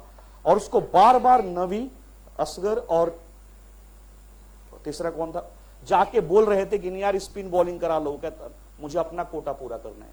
और याद रखिए, वही मैच पाकिस्तान से हार गया जब उसने 18 रन, 17 रन या 16 रन दिए थे।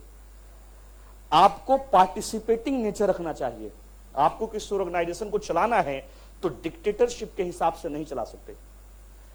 तो ये ऑपरेटिंग स्टाइल आपके कंट्रोल इन्वायरमेंट के लिए पॉइंट है कि देखिए आप किस तरीके से आप अपने ऑर्गेनाइजेशन को चलाना चाहते हो। अगर चाहते हो कि इंटरनल कंट्रोल बेहतर तरीके से चले तो आपको हमेशा कौन सा फिलोसफी या स्टाइल फॉलो करना चाहिए, पार्टिसिपेटिंग। बोलो, आर्टिकल की बात भी सुनिए, आपके ऑडिट टीम के अंदर आर्टिकल है। सर एक बार बताओ, आइडिया, लॉजिक, ये किसी की थोड़ी ना होती है, किसके दिमाग में बेहतर आइडिया आ जाए, बोलो यस और नो। एक पिक्चर आप लोगों ने देखी होगी अभी रिसेंटली, कोई, मैंने तो टीवी पे देखा था, मैं पिक्चर देखता नहीं, वो कौन है वो अक्षय कुमार वाली पिक्चर, अरे उसमें अक्षय कुमार था नहीं, मैं भी सोच रहा था अक्षय कुमार की पिक्चर, अक्षय कुमार आएगा आएगा, देखते थे 2 बज गए, अक्षय कुमार आए नहीं, पिक्चर खत्म हो गई।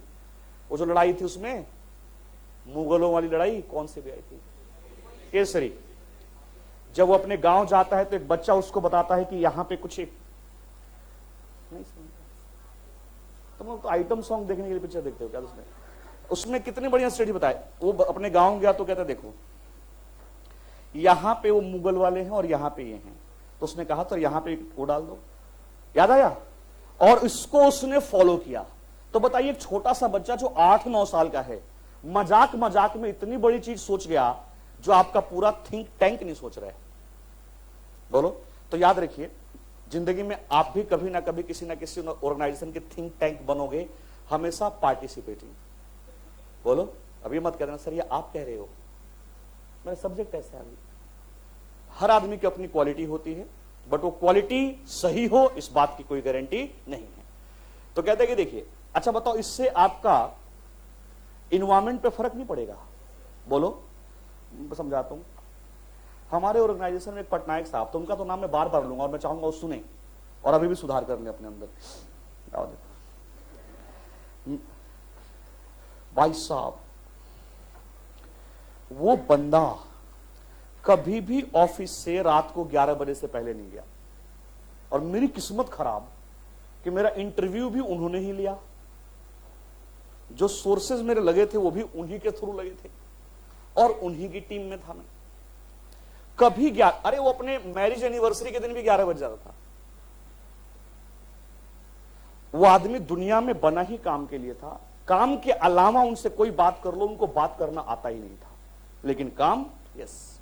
आज की डेट में वो अमरचंद मंगलदास जो वर्ल्ड की नंबर 1 लॉ फर्म है उसके अंदर एशिया हेड है, not India head, not Delhi head, Asia head. चल, तो मैंने उनके साथ 7-8 साल काम किया है। अच्छी यारी दोस्ती नहीं कह सकते, लेकिन अच्छी जान पहचान है। यारी दोस्ती तो गैप हो गया ना काफी ज्यादा। भाई साहब, जाके बोलोगे ना सर मैंने ये काम कर दिया, कभी एप्रिसिएशन नहीं मिलेगा तुमको, कभी एप्रिसिएशन। याद रखिएगा, जो मेहनती आदमी होगा ना कभी एप्रिसिएशन, क्योंकि उसके लिए वो काम परफेक्ट नहीं है। जैसी आवाज आती थी, अरविंद जरा इधर आना, सारी टीम हंसती थी, आज तो ये गया। मतलब वहां पेशी होने का मतलब आज गए तुम। और हम लोग जाके सबसे पहले उनके कैबिन का दरवाजा बंद करते थे। नहीं खुला छोड़ दो, नहीं खुला छोड़ दो, आप बाहर तक आवाज जाएगी, सब सुनेंगे, जो होना है अंदर ही होना है। ठीक, इतना सुनाते थे वो। मैंने कह दिया ये सही है तो सही है। एक बताइए, एक बार ना मेरे से गलती हो गई, और उस भाई साहब ने, हालांकि मुसीबत में काम भी ऐसे लोग आते हैं। आज हमारी पूरी टीम उनको मिस करती है, क्योंकि अगर मान लो कोई असाइनमेंट आया और मेरे से नहीं हो रहा है और मैं जाके सर को बोल दूं सर ये नहीं हो रहा है, आओ तुम तो कुछ नहीं करोगे, बैठो मेरे साथ, और बिठा के रात को 12-12 बजे तक अपने हाथों से पूरा करता था। ऐसा बॉस कहीं नहीं मिलेगा। ये क्वालिटी है। लेकिन भाई साहब, डिस क्वालिटी इतनी गंदी गंदी, तो कहते, दिमाग ब्लैंक हो जाता है मेरा। एक गलती हो गई मेरे से किसी असाइनमेंट पे, मैं जाके बता नहीं पाया। क्यों? डर। मैनेजमेंट और एम्प्लॉय में इतना कंफर्ट जोन होना चाहिए कि कोई भी बात हो हम जाके बता दें। आप बताइए, आपके मम्मी पापा आपसे क्या कहते हैं? हम घर में फ्रेंडली कल्चर क्यों डेवलप करना चाहते हैं कि बच्चों के साथ बाहर कुछ भी हो, अच्छा बुरा, वो आके हमसे शेयर करे। कई बार बच्चा बहुत सारी चीजें घर पे जाके नहीं बताता है, क्यों? पापा डांटेंगे। बोलो मनीष, याद है ना तेरे को, एक बार तूने अपने ही आंसर शीट पे खुद साइन कर दिया था स्कूल में जब कम नंबर आए थे। क्यों? कि अगर हम तो मुझे पता है ना यार, मैं तो गड़े हुए मुर्दे पे हाथ रख के बता देता हूं किस गम में मरा है, तो जिंदा है, आगे देख। तो नहीं, अबे पकड़ा वाला नहीं, मेरा काम इतने से चल जाएगा, मेरा काम इतने चल जाएगा। तो बताइए 12 नंबर आए मेरे, मान लीजिए, और एक्सपेक्टेशन घर वालों की ज्यादा थी। बताइए मैंने क्यों अपने आप साइन कर दिया? क्योंकि हमारे घर में वो बिहेवियर ऐसा नहीं बना रखा है, वो कल्चर ऐसा नहीं है कि मैं जाके बता पाऊं, मुझे डर लगता है। बताइए, इसमें बहुत सारी चीजें ऐसी छूट जाती है ना, जो कि अगर कल्चर बेहतर होता, मैनेजमेंट की फिलोसफी अच्छी होती, ऑपरेटिंग स्टाइल अलग होता, तो हर कोई बताता। और हमारे विकास सर, जो पटनायक सर के भी बॉस हैं, आज भी मैं उनका, विकास सर का पूरा ऑडिट मैं करता हूं। आज मेरे पास सिंगल ऑडिट असाइनमेंट है, मैं कोई ऑडिट का काम नहीं करता, लेकिन 2010 से विकास सर के जितने भी फर्म्स हैं सबका ऑडिट मैं करता हूं। उनसे कुछ भी हो जाए, किस शेयर में पैसे लगाने हैं, कहां नहीं आज भी बात होती है। लेकिन यकीन मानो, पटनायक साहब से सिर्फ होली के दिन एक मैसेज आता है, हैप्पी होली सर, उधर से आता है सेम टू यू, बस। जबकि मेरा रिक्रूटमेंट उनके थ्रू हुआ था। बताइए, ये है ना काम करने का। आप मम्मी से ज्यादा क्लोज क्यों जाते हो? फ्रेंडली नेचर है और आप हर चीज शेयर कर लेते हो, लेकिन पापा से सिर्फ 2 ही बातें होती हैं, पैसा दे दो, इतना बच गया था ले लो, यस सर नो। तो बताइए फर्क पड़ता है कि नहीं इस चीज से? तो कहता है कि management philosophy and operating style, आप अगर पार्टिसिपेटिंग नेचर का बिहेवियर रखोगे तो आपका जो इंटरनल कंट्रोल सिस्टम होगा बेहतर चलेगा। लेकिन एरोगेंट होकर काम करोगे तो सर कोई नहीं काम करता। क्या करोगे, निकाल दोगे? निकाल दो। जो नया आएगा वो उससे भी खतरनाक हो सकता है। आगे देखिए, ऑर्गेनाइजेशनल स्ट्रक्चर। हमेशा ऑर्गेनाइजेशन के अंदर आपने पढ़ा होगा लाइन एंड स्टाफ ऑर्गेनाइजेशन, एक हेरेकी बना के रखो। बोलो, अगर कोई बंदा काम 4 साल 5 साल वाला हो गया तो उसको थोड़ा प्रमोट कर दो। हम लोग अपने दोस्तों से बात करते हैं, और भाई क्या कर रहा है, तो कहता है यार तू ये मत पूछ क्या कर रहा है, तो ये बोल हमारा प्रमोशन हुआ कि नहीं, क्योंकि प्रमोशन होने के बाद भी हम काम तो वही करते हैं। आपको ऑर्गेनाइजेशन में रोज रोज थोड़ी ना नेचर ऑफ वर्क बदल जाएगा। आप आज एक काम कर रहे हो, दूसरे दिन क्या होगा, वही काम करोगे। हाँ ठीक है, तुम्हारे नीचे 4 स्टाफ रह जाएंगे तो तुम रॉ नेचर का काम नहीं करोगे, तो काम पे फर्क नहीं पड़ता। फाइनेंस में क्या काम होगा यार, आप कहते हो फाइनेंस में मुझे 40 साल का एक्सपीरियंस है। अब भाई क्या है फाइनेंस, वही काम करते होंगे जो आपका जूनियर कर रहा है, बट फर्क क्या पड़ गया, आपको प्रमोट किया गया। तो कहता है ऑर्गेनाइजेशन का स्ट्रक्चर इस तरीके से बनाओ कि चैन बने और एक आदमी का काम दूसरा आदमी चेक कर ले, क्रॉस चेक हो जाए। आपके ऑर्गेनाइजेशन का स्ट्रक्चर ऐसा होना चाहिए कि अगर एक जगह पे एरर, फ्रॉड, मैनिपुलेशन हो गया, मिसअप्रोप्रिएशन हो गया, तो दूसरे लेवल पे जाके वो चेक हो जाए। क्रॉस चेक नहीं समझते हो, इस तरीके से बनाइए कि मान लीजिए कैशियर ने कोई गलती कर दी तो कहीं ना कहीं पकड़ में आ जाए। आगे देखिए, assignment of authority and responsibility. Management को हमेशा काम देते टाइम उस काम की वैल्यू और उस एम्प्लॉय की औकात दोनों बताना चाहिए। देखो बेटा, डिप्लोमेटिक, कैबिन में बुलाइए स्टाफ को, देखो बेटा इस टीम में ना 16 लोग हैं। कितने लोग हैं वो बात अलग है, दूसरे वाले को बुला के भी मैं यही बोलूंगा, इस ऑर्गेनाइजेशन में 16 लोग हैं, लेकिन मैंने आपको बुलाया है तो कुछ बात होगी, ये काम तुम कर सकते हो। You will be the next Jatin of our organisation. हमारे ऑर्गेनाइजेशन का हीरो रहा है कभी जतिन जेठवानी।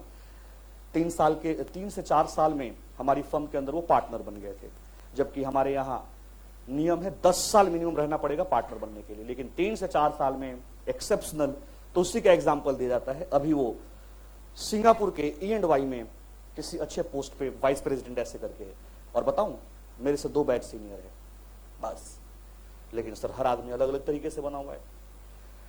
रोल्स रॉय का केस था 2005 में, रोल्स रॉय पता होगा आपको, उस केस को कोई हैंडल नहीं करता था हमारे ऑफिस में, या तो हरीश साल्वे रिप्रेजेंट करते थे या हमारे बॉस, वो दोनों उस टाइम लंदन में थे, और केस की हियरिंग आ गई ITAT में, और इंपॉर्टेंट हियरिंग थी।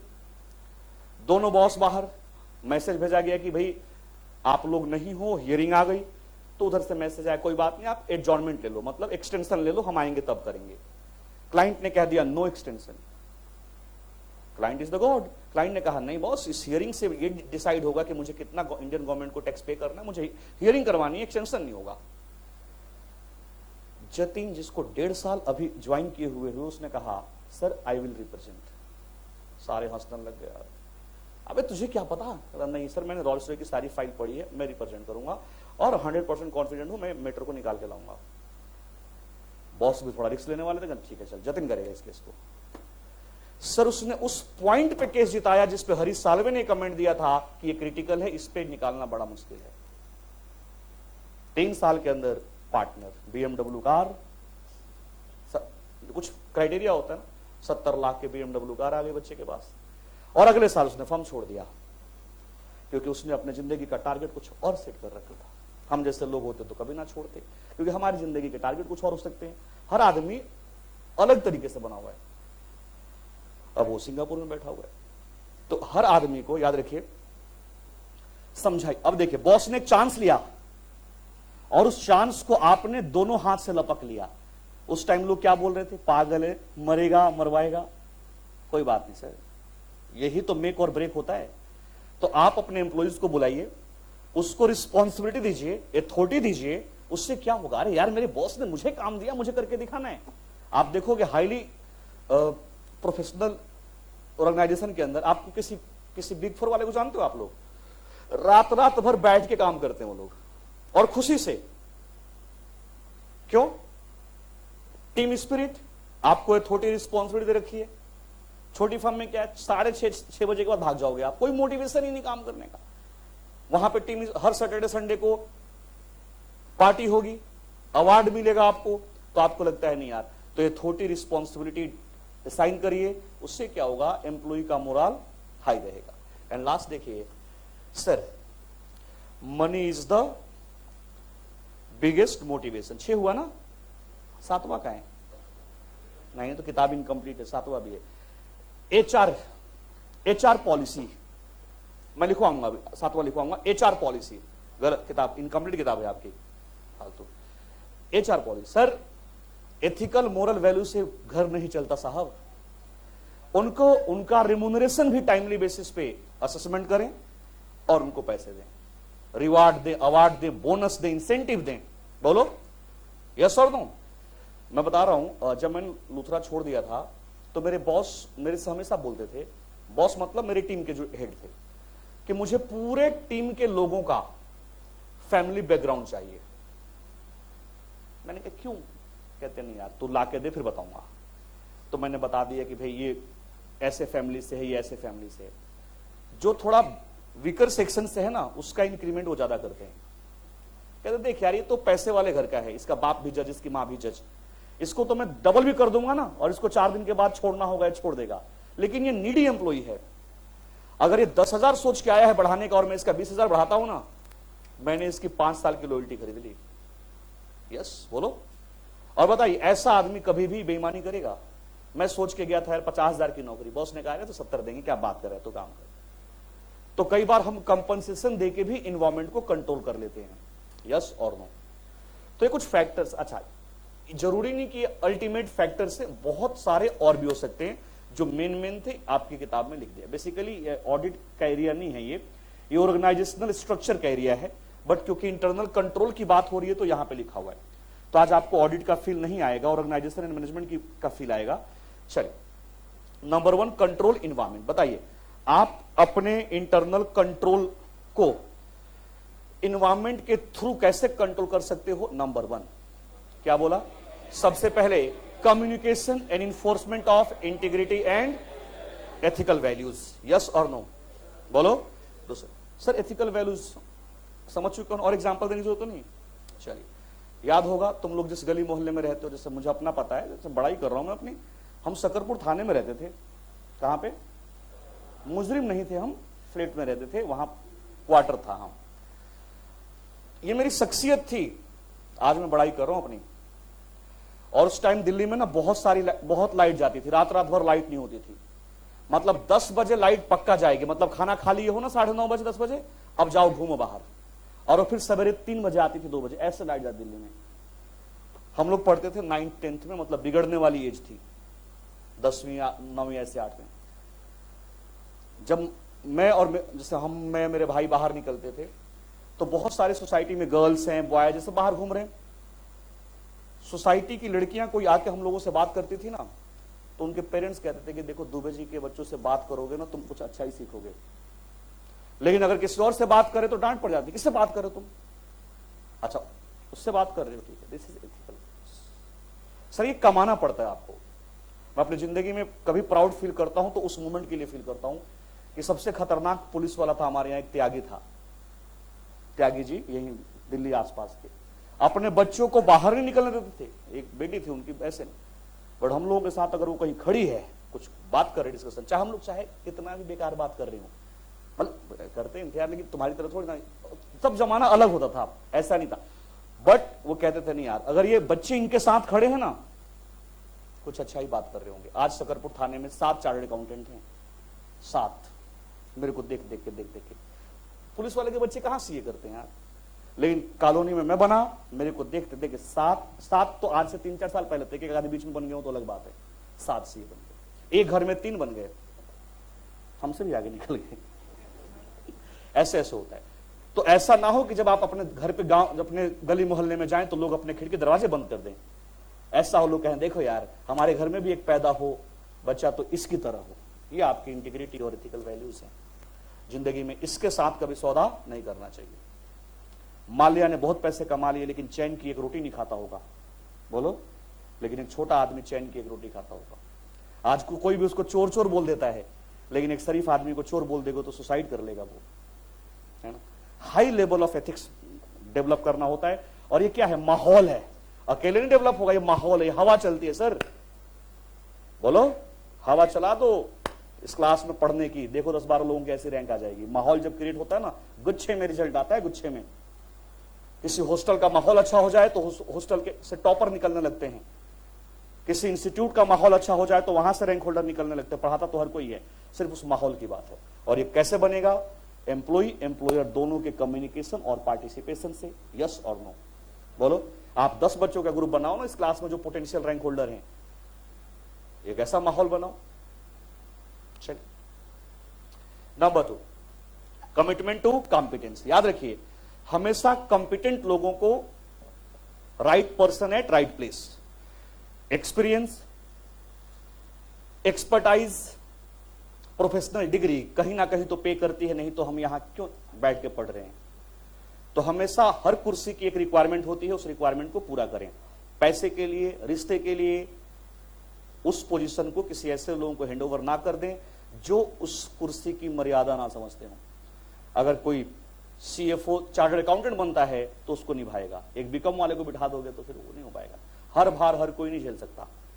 चलिए आगे, पार्टिसिपेशन बाय मैनेजमेंट। ऑलवेज कहीं ऐसा ना हो जाए 1-2 साल के बीच में आपने एक बार एम्प्लॉय से बात नहीं किया और खाई इतनी बड़ी क्रिएट हो गई कि 10 एम्प्लॉय ने मिलकर फ्रॉड कर दिया। सर बाढ़ में गया आपका internal control system. Daily basis पे, महीने में 1 बार 2 बार किसी ना किसी बहाने एनुअल फंक्शन करके, हम लोगों के यहां तो एक महीने में जितने लोगों का बर्थडे होता है वो भी कंबाइंड सेलिब्रेट होता है। अब यार 300-400 एम्प्लॉय हैं, हर दिन किसी ना किसी का बर्थडे होगा, तो एक महीने में जो बर्थडे होता है ना, हर महीने के आखिरी फ्राइडे को शाम को 6 बजे पहुंच जाइए। मैं तो आज भी पहुंच जाता हूं। उस दिन आप सबसे मिल जाओगे। उस दिन नियम होता है कि जो लोग भी मतलब बाहर गए हैं अलग बात है, पर जो दिल्ली में है उस टाइम रहेंगे।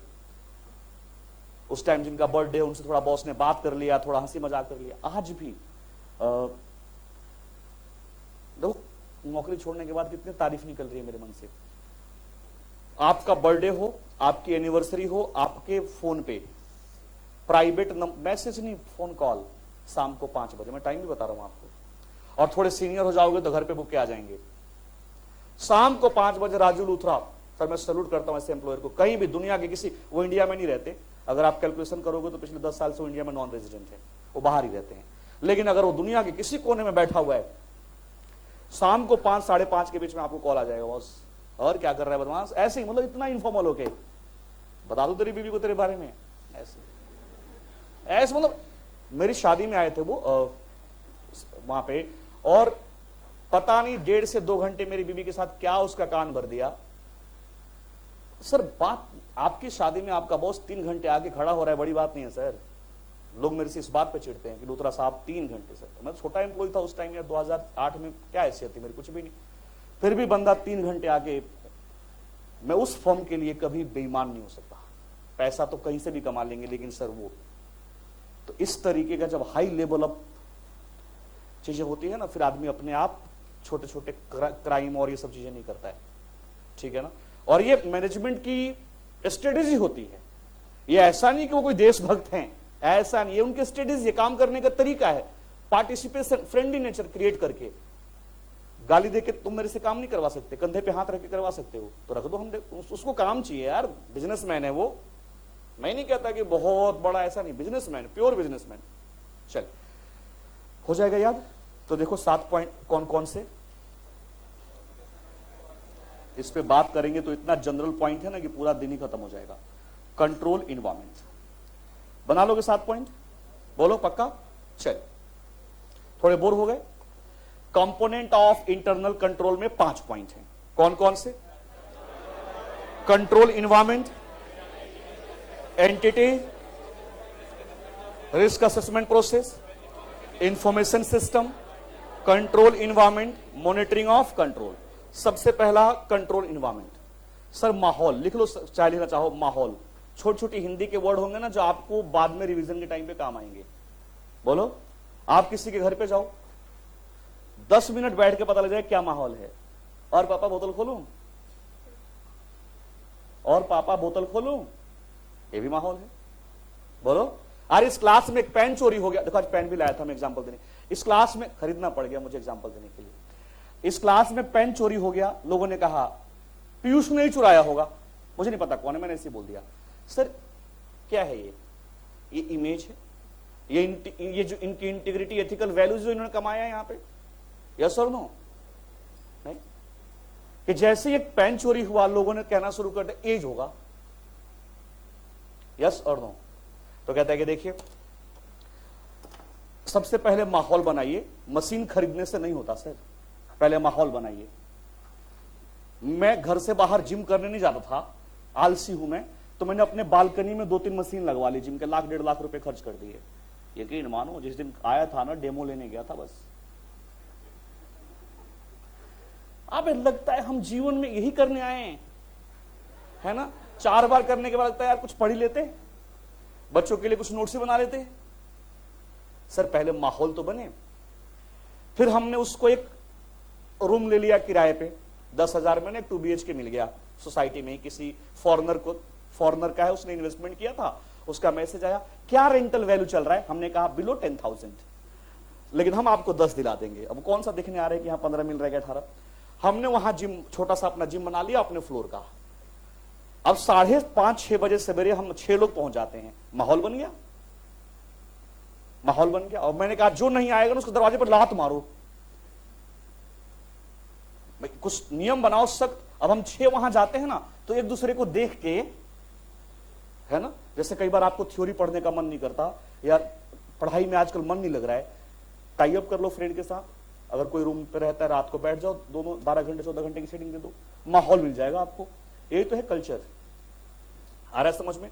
तो हमें कंट्रोल इन्वायरमेंट, पहले अपने इन्वायरमेंट को कंट्रोल करो, फिर सिस्टम लगाना आप, यस और नो?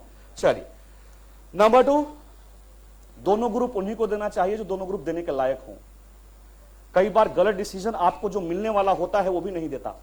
मैंने कोई गलत बात तो नहीं बोली? दुनिया में हर आदमी भगवान ने अलग अलग मिट्टी से बनाया है, सबका यूनिक लाइफ। आप बताओ, बायोमेट्रिकल मशीन होती है ना, सबकी रेखाएं अलग अलग हैं, सब अलग अलग बने हुए हैं। तुम में से कोई ऐसा भी होगा कि जिसके 4 ग्रुप होते तो चारों ग्रुप देके एक साथ पास कर लेता, तो मैं उससे क्यों कंपेयर करूं? हर आदमी को अपना कॉम्पिटेंसी लेवल खुद देखना है, और हर कॉम्पिटेंट आदमी को अपने कॉम्पिटेंट सीट पे बैठना चाहिए। अगर मैं सिंगल ग्रुप पे बैठने, अच्छा इसके लिए मुझे कोई रिग्रेट नहीं होना चाहिए, यस और नो? क्या होगा सर, हम BMW में नहीं जाएंगे, हम सेंटरों में घूमेंगे, हमारी गाड़ी छोटी होगी लेकिन हम खुश तो रहेंगे। कपूर साहब के बेटे ने 3 इडियट्स में ही कहा था कि कपूर साहब का बेटा, मुझे कपूर साहब के बेटे की तरह नहीं बनना है ना यार, मेरी गाड़ी छोटी होगी लेकिन मैं खुश तो रहूंगा ना, यस और नो? तो याद रखिए, कहता है कि जो कॉम्पिटेंट लोग हों उन्हीं को, आप बताओ कल को यहां पे किसी नॉन चार्टर्ड अकाउंटेंट को, किसी बीकॉम वाले बंदे को बिठा दिया जाए कि आपको अकाउंट्स पढ़ाए, आपके अंदर डिससेटिस्फेक्शन आएगा कि नहीं? सर अगर कोई आपका बॉस है ना, तो कॉम्पिटेंट होना चाहिए, क्वालिफाइड होना चाहिए, आपसे एक्सपीरियंस होना चाहिए, तभी आप उसकी इज्जत करोगे और ऑर्गेनाइजेशन चलाओगे। आप किसी जूनियर को ले आके किसी को किसी और वजह से ले आके वहां बिठा दोगे, कैसे चलेगा सिस्टम? तो वही कहता है कि ये सब चीजों का ध्यान आपको रखना है। तीसरा क्या था? पार्टिसिपेशन। चौथा, काम करने का तौर तरीका। बोलो यस और नो? आगे देखिए, स्ट्रक्चर ऑर्गेनाइजेशन का, authority and responsibility, and last HR policies. HR की पॉलिसी ऐसी होनी चाहिए कि भैया बोनस, इंसेंटिव, ओवर टाइम, ये सब आपको एम्प्लॉय को, अगर वो डिले रुक रहा है तो खाना खिलाएं बढ़िया सा, कोई फीमेल है तो उसको घर पे ड्रॉप करवाएं with along with security guard, ये सब तो आजकल मैंडेटरी हो गया है। तो HR को इन सब चीजों का ध्यान रखना चाहिए, यस और नो? भाई किसी एम्प्लॉय के घर में इमरजेंसी हो गया तो उसके लिए मेडिकल एड कंपनी प्रोवाइड करे, होना चाहिए। इससे आपका एथिकल और इंटीग्रिटी ऑर्गेनाइजेशन के लिए बढ़ता है। दूसरा देखिए, 7वां लिख लो आप यहां पे, क्योंकि वो आसान है याद करना और वो पॉइंट ना डिस्क्राइब करने में भी आसानी होगी। HR policies. चल,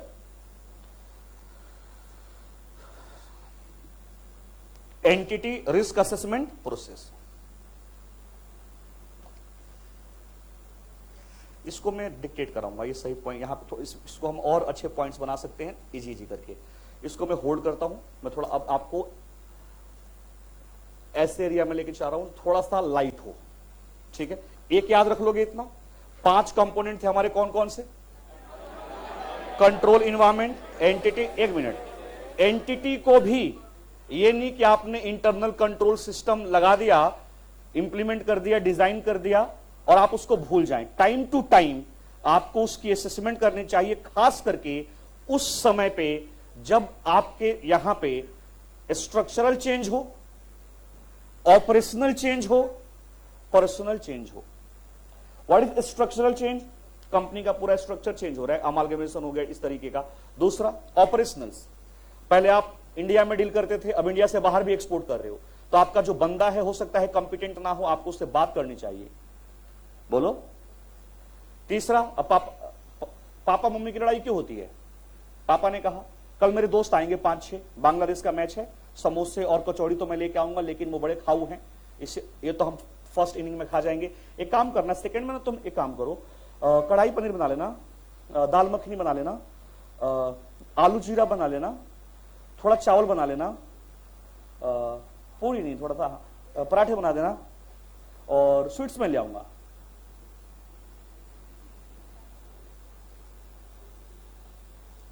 आपकी मम्मी या मेरी बीबी, कोई भी अगर अच्छा खाना बनाता हो, बना पाएगा?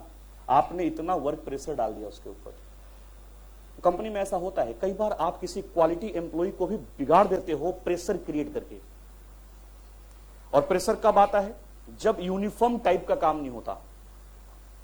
बड़े बड़े अकाउंटिंग स्टैंडर्ड आ गए, कंपनी की पॉलिसी चेंज हो गई, स्ट्रक्चर चेंज हो गया, आप उसको कह रहे हो करते जाओ, नहीं सर ये रिस्क है, वो नहीं करेगा, एक टाइम ऐसा आएगा जब छोड़ छाड़ देगा वो। तो आपको ऐसे चेंजेस के टाइम पे मैनेजमेंट को अपने इंटरनल कंट्रोल सिस्टम को इवैल्यूएट करना चाहिए, रिव्यू करना चाहिए कि वो ठीक से चल रहा है कि नहीं चल रहा है। एक एग्जांपल देता हूं दोबारा से।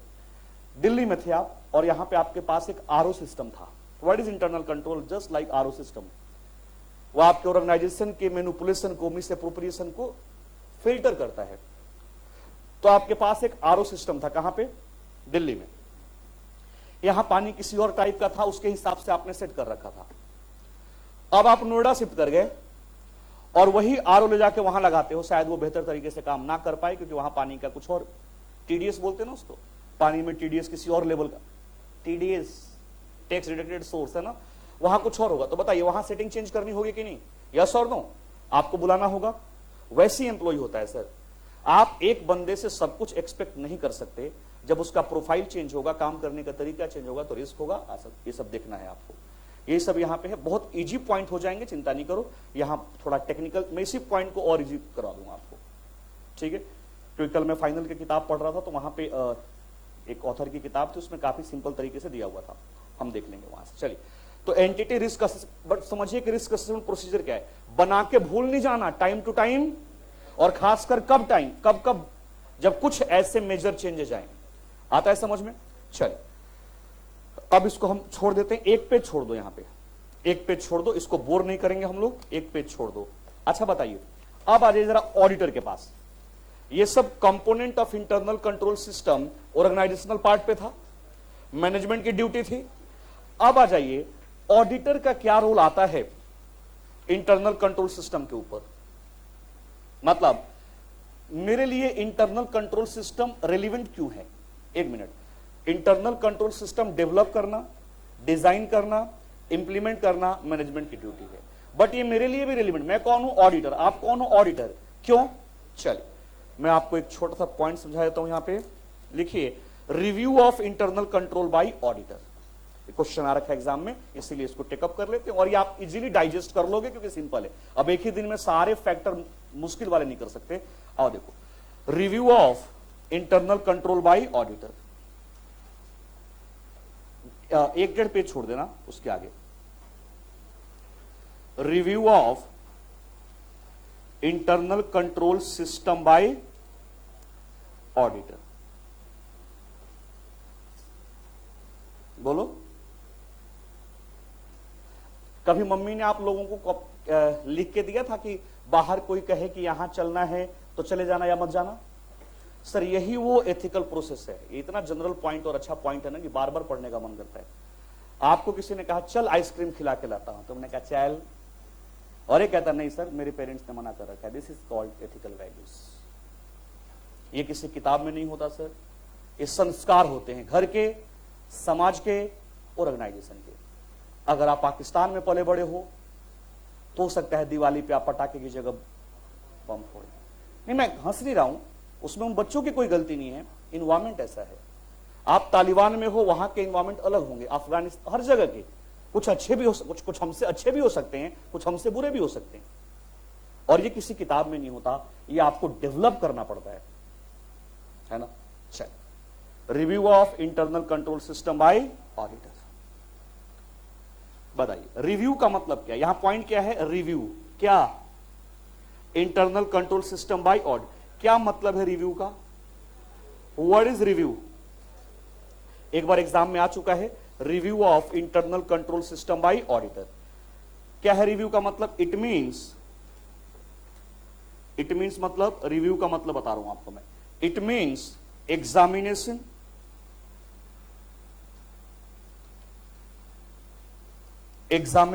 एंड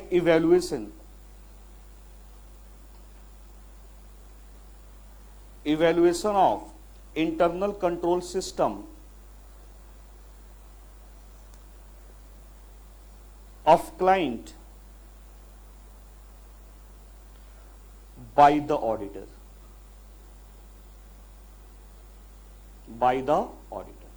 ये है रिव्यू का मतलब, examination and evaluation of what,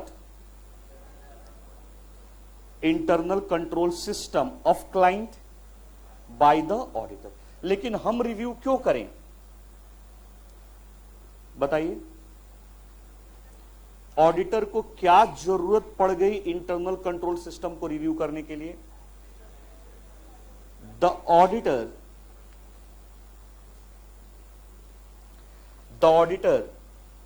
review internal control system to know whether it is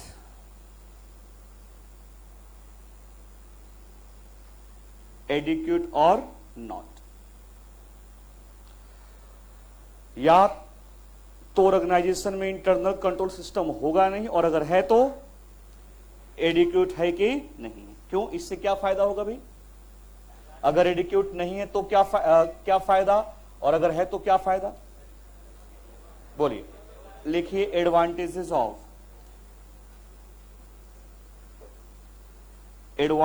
of review of internal control system. क्या मीनिंग था इसका, examination evaluation of internal control system of client by the auditor. क्यों, है भी कि नहीं, और है तो एडिक्यूट है कि नहीं है। तीसरा, क्यों भाई, फायदा क्या है, लिखिए,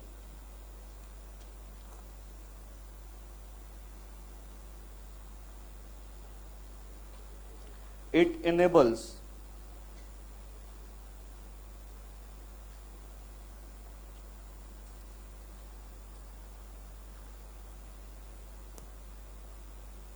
the auditor to ascertain whether, नंबर 1, अभी आप लिख लेना, मैं लिखूंगा नहीं, it enable the auditor to ascertain whether, ICS internal control system को शॉर्ट में लिख लो, ICS is adequate and operating effectively.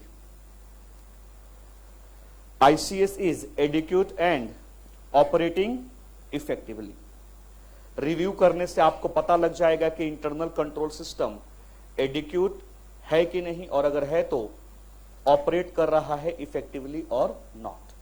ICS is adequate and operating effectively, कोई दिक्कत। Number 2, ICS is able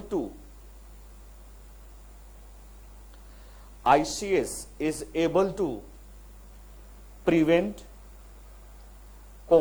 detect ICS is able to prevent, detect and correct material misstatements.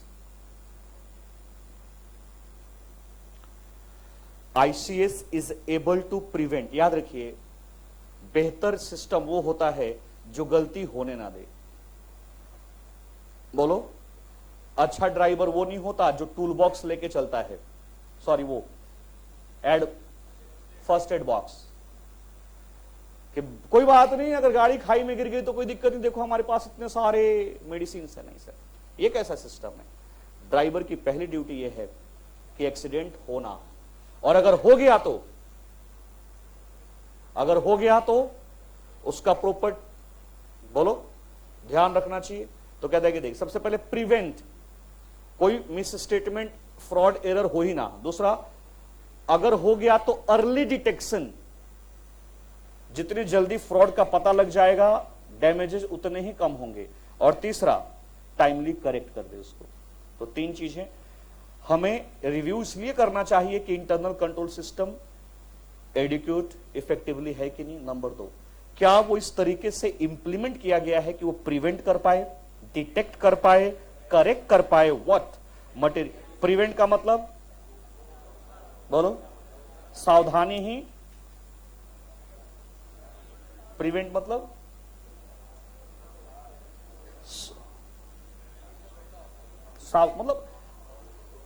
Fraud हो ही ना, होने से पहले पता लग जाए। यस और नो, बोलो। दूसरा, एक यानी एक इसमें एक वो है गवर्नमेंट का ना एक चुटकुला, इसके ऊपर कोटेशन है गवर्नमेंट का, सावधानी ही,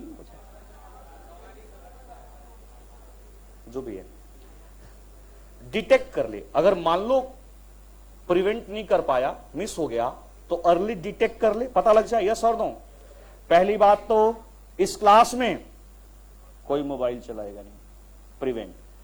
अगर चलाएगा तो हमारा खोजी कुत्ता इस पूरे क्लास में घूम रहा है, वो डिटेक्ट कर लेगा। एक हमने कुत्ता रखा क्लास में, अरे हां, कुत्ते से याद आया, क्या पॉइंट भूल गया मैं, कंट्रोल इन्वायरमेंट। कंट्रोल इन्वायरमेंट, हमारे बॉस विदेश में किसी कंपनी में गए थे, तो वहां उन्होंने देखा कि एक कुत्ता छोड़ा हुआ है ऑफिस में, और उससे एम्प्लॉय बड़े खुश हैं। ऐसे काम भी कर रहे हो, कुत्ता किसी के पैर पे जा रहा है, उससे खेल रहे, और वही इस तरीके से बात करते हैं। बोलो, भाई साहब 9,000 रुपया महीना पे हमारे यहां कुत्ता आ गया, हमारी फर्म में, हफ्ते में 2 दिन। वो कुत्ता फ्राइडे आता है, आई थिंक एक दिन, सॉरी फ्राइडे आता है, अभी फ्राइडे, अभी डेमो चल रहा है।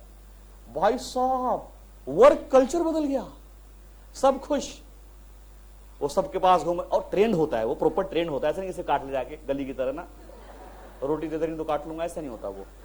तो आराम से, और कितना मजा, सबसे ज्यादा तो फीमेल लोग सीट में बिठा के, सर आज मैं 2 घंटा एक्स्ट्रा टाइम कर लूंगा अगर ये यहां रहेगा तो। अरे सबको कुत्ता दे दे भाई। देखो कैसे कैसे लोग काम कराते हैं। स्ट्रेस रिलीजिंग के लिए किया गया, उसको स्ट्रेस को रिलीज करने के लिए हम पैट रखते हैं कई बार।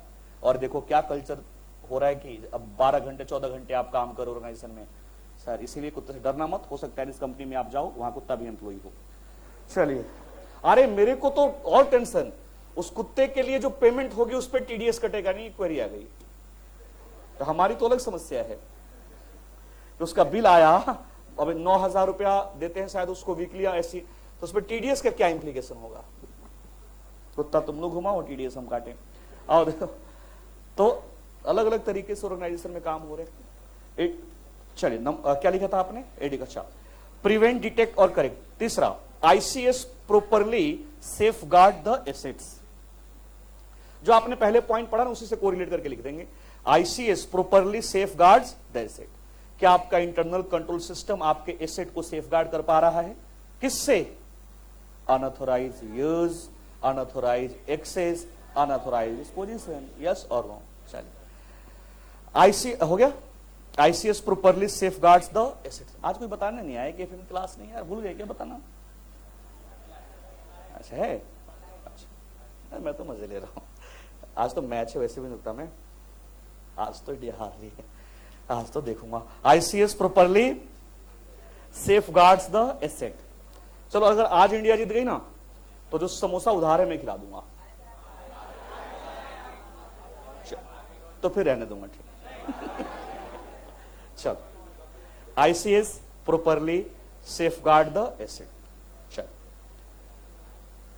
आईसीएस इंश्योर, हाँ हाँ ठीक है मैं कंजूस हूं। आईसीएस इंश्योर, मैं तो कंजूस हूं, तुम तो रोज भंडारा करते हो।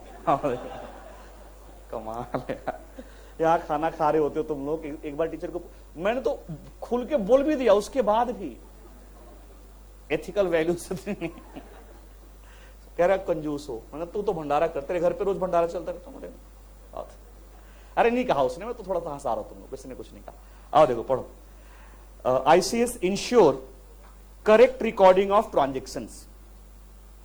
ICS ensure correct recording of transaction.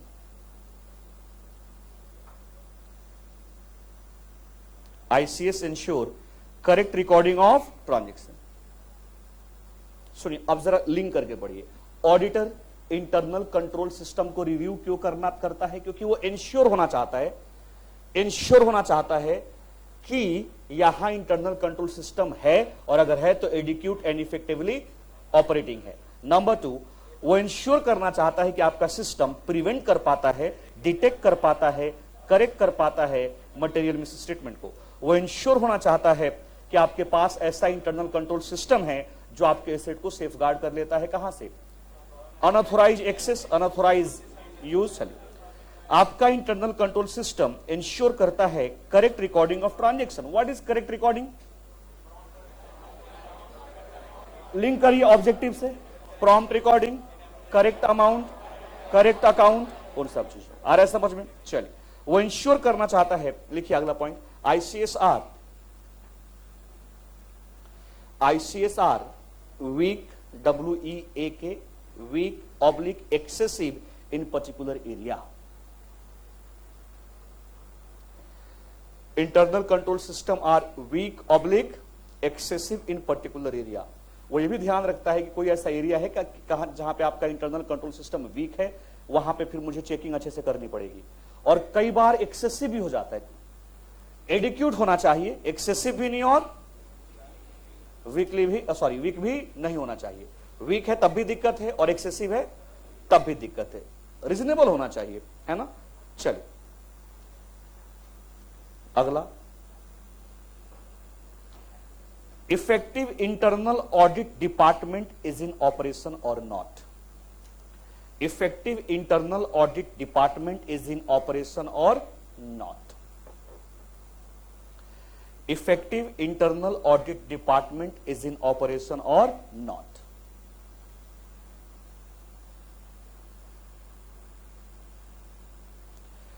Effective internal audit department is in operation और नॉट। देखिए बड़े ऑर्गेनाइजेशन जो होते हैं ना, वहां पे उन लोगों ने इंटरनल कंट्रोल के लिए इंटरनल ऑडिट डिपार्टमेंट बनाया होता है। हम लोग पढ़ेंगे, कुछ कंपनियों के लिए मैंडेटरी होता है। तो आपको यह भी देखना है कि डिपार्टमेंट ने इस इंटरनल कंट्रोल के लिए क्या कोई इंटरनल ऑडिट डिपार्टमेंट बना रखा है। अगर बना रखा है तो क्या वो इफेक्टिव तरीके से काम कर रहा है कि नहीं कर रहा है। Point number last, suggestion can be given to management to improve the ICS. जब आप रिव्यू करते हो और आपको लगता है कि एडिक्यूट नहीं है तो आप क्या दे देते हो? Suggestion. Suggestion can be given to management to improve the ICS. Suggestion can be given to management to improve the ICS.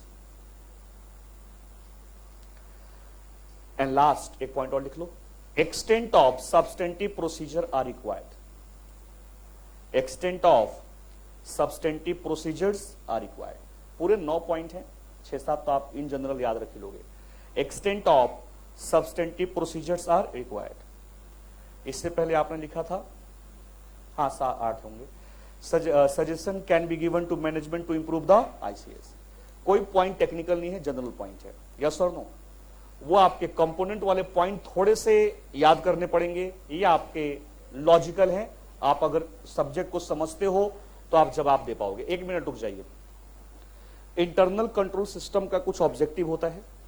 क्या उस ऑब्जेक्टिव को वो सिस्टम अचीव कर रहा है कि नहीं कर रहा, वही तो हम रिव्यू करते हैं। बोलो यस और नो। आप पढ़ाई कर रहे हो क्यों? पास होने के लिए। तो पापा आपके पढ़ाई को रिव्यू करते हैं क्यों? क्योंकि आपका जो ऑब्जेक्टिव है वो पूरा हो रहा है कि नहीं। ये सारे पॉइंट ऑलमोस्ट वही थे। अगर नहीं याद आ रहा है तो ऑब्जेक्टिव को यहां बना के आप लिख सकते हो, वही बात। नंबर 1 हमें चेक करना है ट्रांजेक्शन सही से रिकॉर्ड हो रहा है कि नहीं। जोड़ लो, प्रॉपर ऑथोराइजेशन के साथ हो रहा है कि नहीं। सब कुछ ट्रांजेक्शन में सब कुछ आ जाएगा, authorisation, recording, classification, arithmetical accuracy, सब कुछ आ जाएगा। यस और नो हो जाएगा तैयारी। बस लास्ट पॉइंट लिखवा दूं आपको, tools oblique methods for review of IC system. Tools oblique methods for review of IC system. बहुत बार एग्जाम में आया हुआ है ये कि ऑडिटर कौन से टूल्स, कौन से मेथड्स को यूज करता है आईसी सिस्टम को रिव्यू करने के लिए। और 4 मेथड आपको दे रखे हैं, बस सिंपल सिंपल। फ्लो चार्ट, अभी लिखना मत, नाम सुना है फ्लो चार्ट का? तो ऐसे ऐसे 4 मेथड है। आपने चेकलिस्ट का नाम सुना है? ऐसे ऐसे है, चिंता, इसमें कोई टेक्निकल बात नहीं है। एक ऑडिटर इंटरनल कंट्रोल को रिव्यू करने के लिए जो मेथड फॉलो करता है, टूल्स फॉलो करता है, वो 4 हैं। नंबर 1 ऐसे बना लीजिए 4। सबसे पहला है नैरेटिव रिकॉर्ड।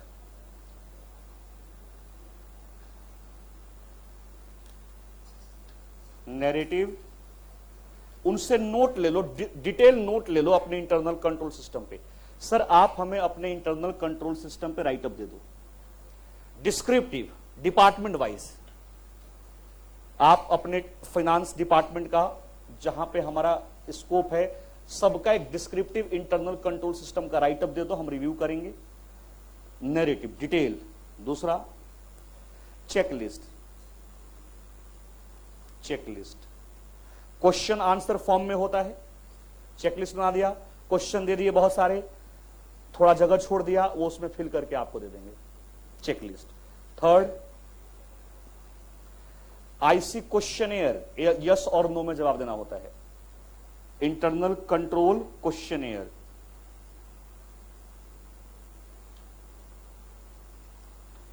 एक क्वेश्चनेयर बना दो यस नो में, कि आपने इसके लिए इंटरनल कंट्रोल सिस्टम बना रखा है, यस नो यस, इस तरीके से बनाया होता है। और एक होता है graphical presentation, that is flow chart. Flow chart real life में कभी नहीं देखा ऐसे कुछ बनाया करता होगा, लेकिन बना सकते हैं। रियल लाइफ में तो आप कैसे भी कुछ क्वेश्चन ड्राफ्ट कर लिए स्टैंडर्ड के, पूछते रहिए, बात खत्म हो गई। बट अगर प्रॉपर तरीके से काम करें तो ये 4 तरीके से, narrative record, checklist, IC questionnaire, flow chart. आओ देखो बुक,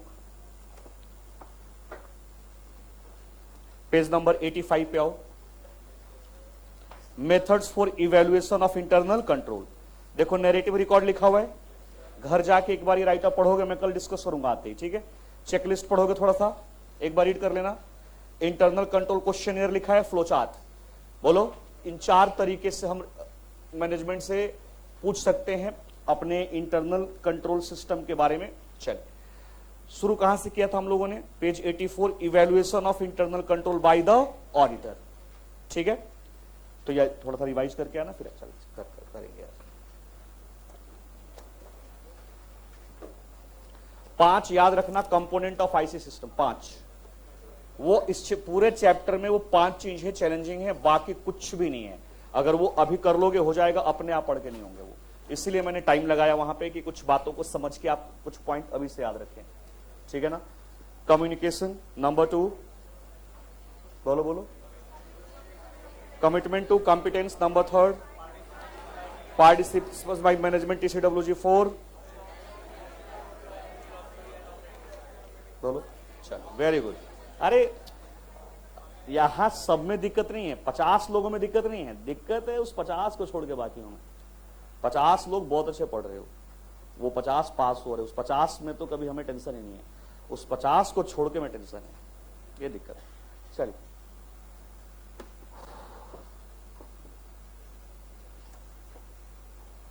दो बजे से होगी ना क्लास तुम्हारी, तो हो गया टाइम। चलिए घर जाने में टाइम लगता है, थोड़ा सामान वामान भी तो खरीदना पड़ेगा ना, मैच देखने बैठ। All the best, enjoy. भाग मत जाना, पढ़ लेना बैठ के। एक बार ऐसे ही ना पाकिस्तान इंडिया का मैच था और मैं डिवेंचर चल रहा था, मैं क्लास छोड़ के चला गया, पेपर में पहला क्वेश्चन डिवेंचर का था, क्लास मत छोड़ना। कई बार ऐसा होता है जो क्लास छोड़ते हैं ना वही पेपर में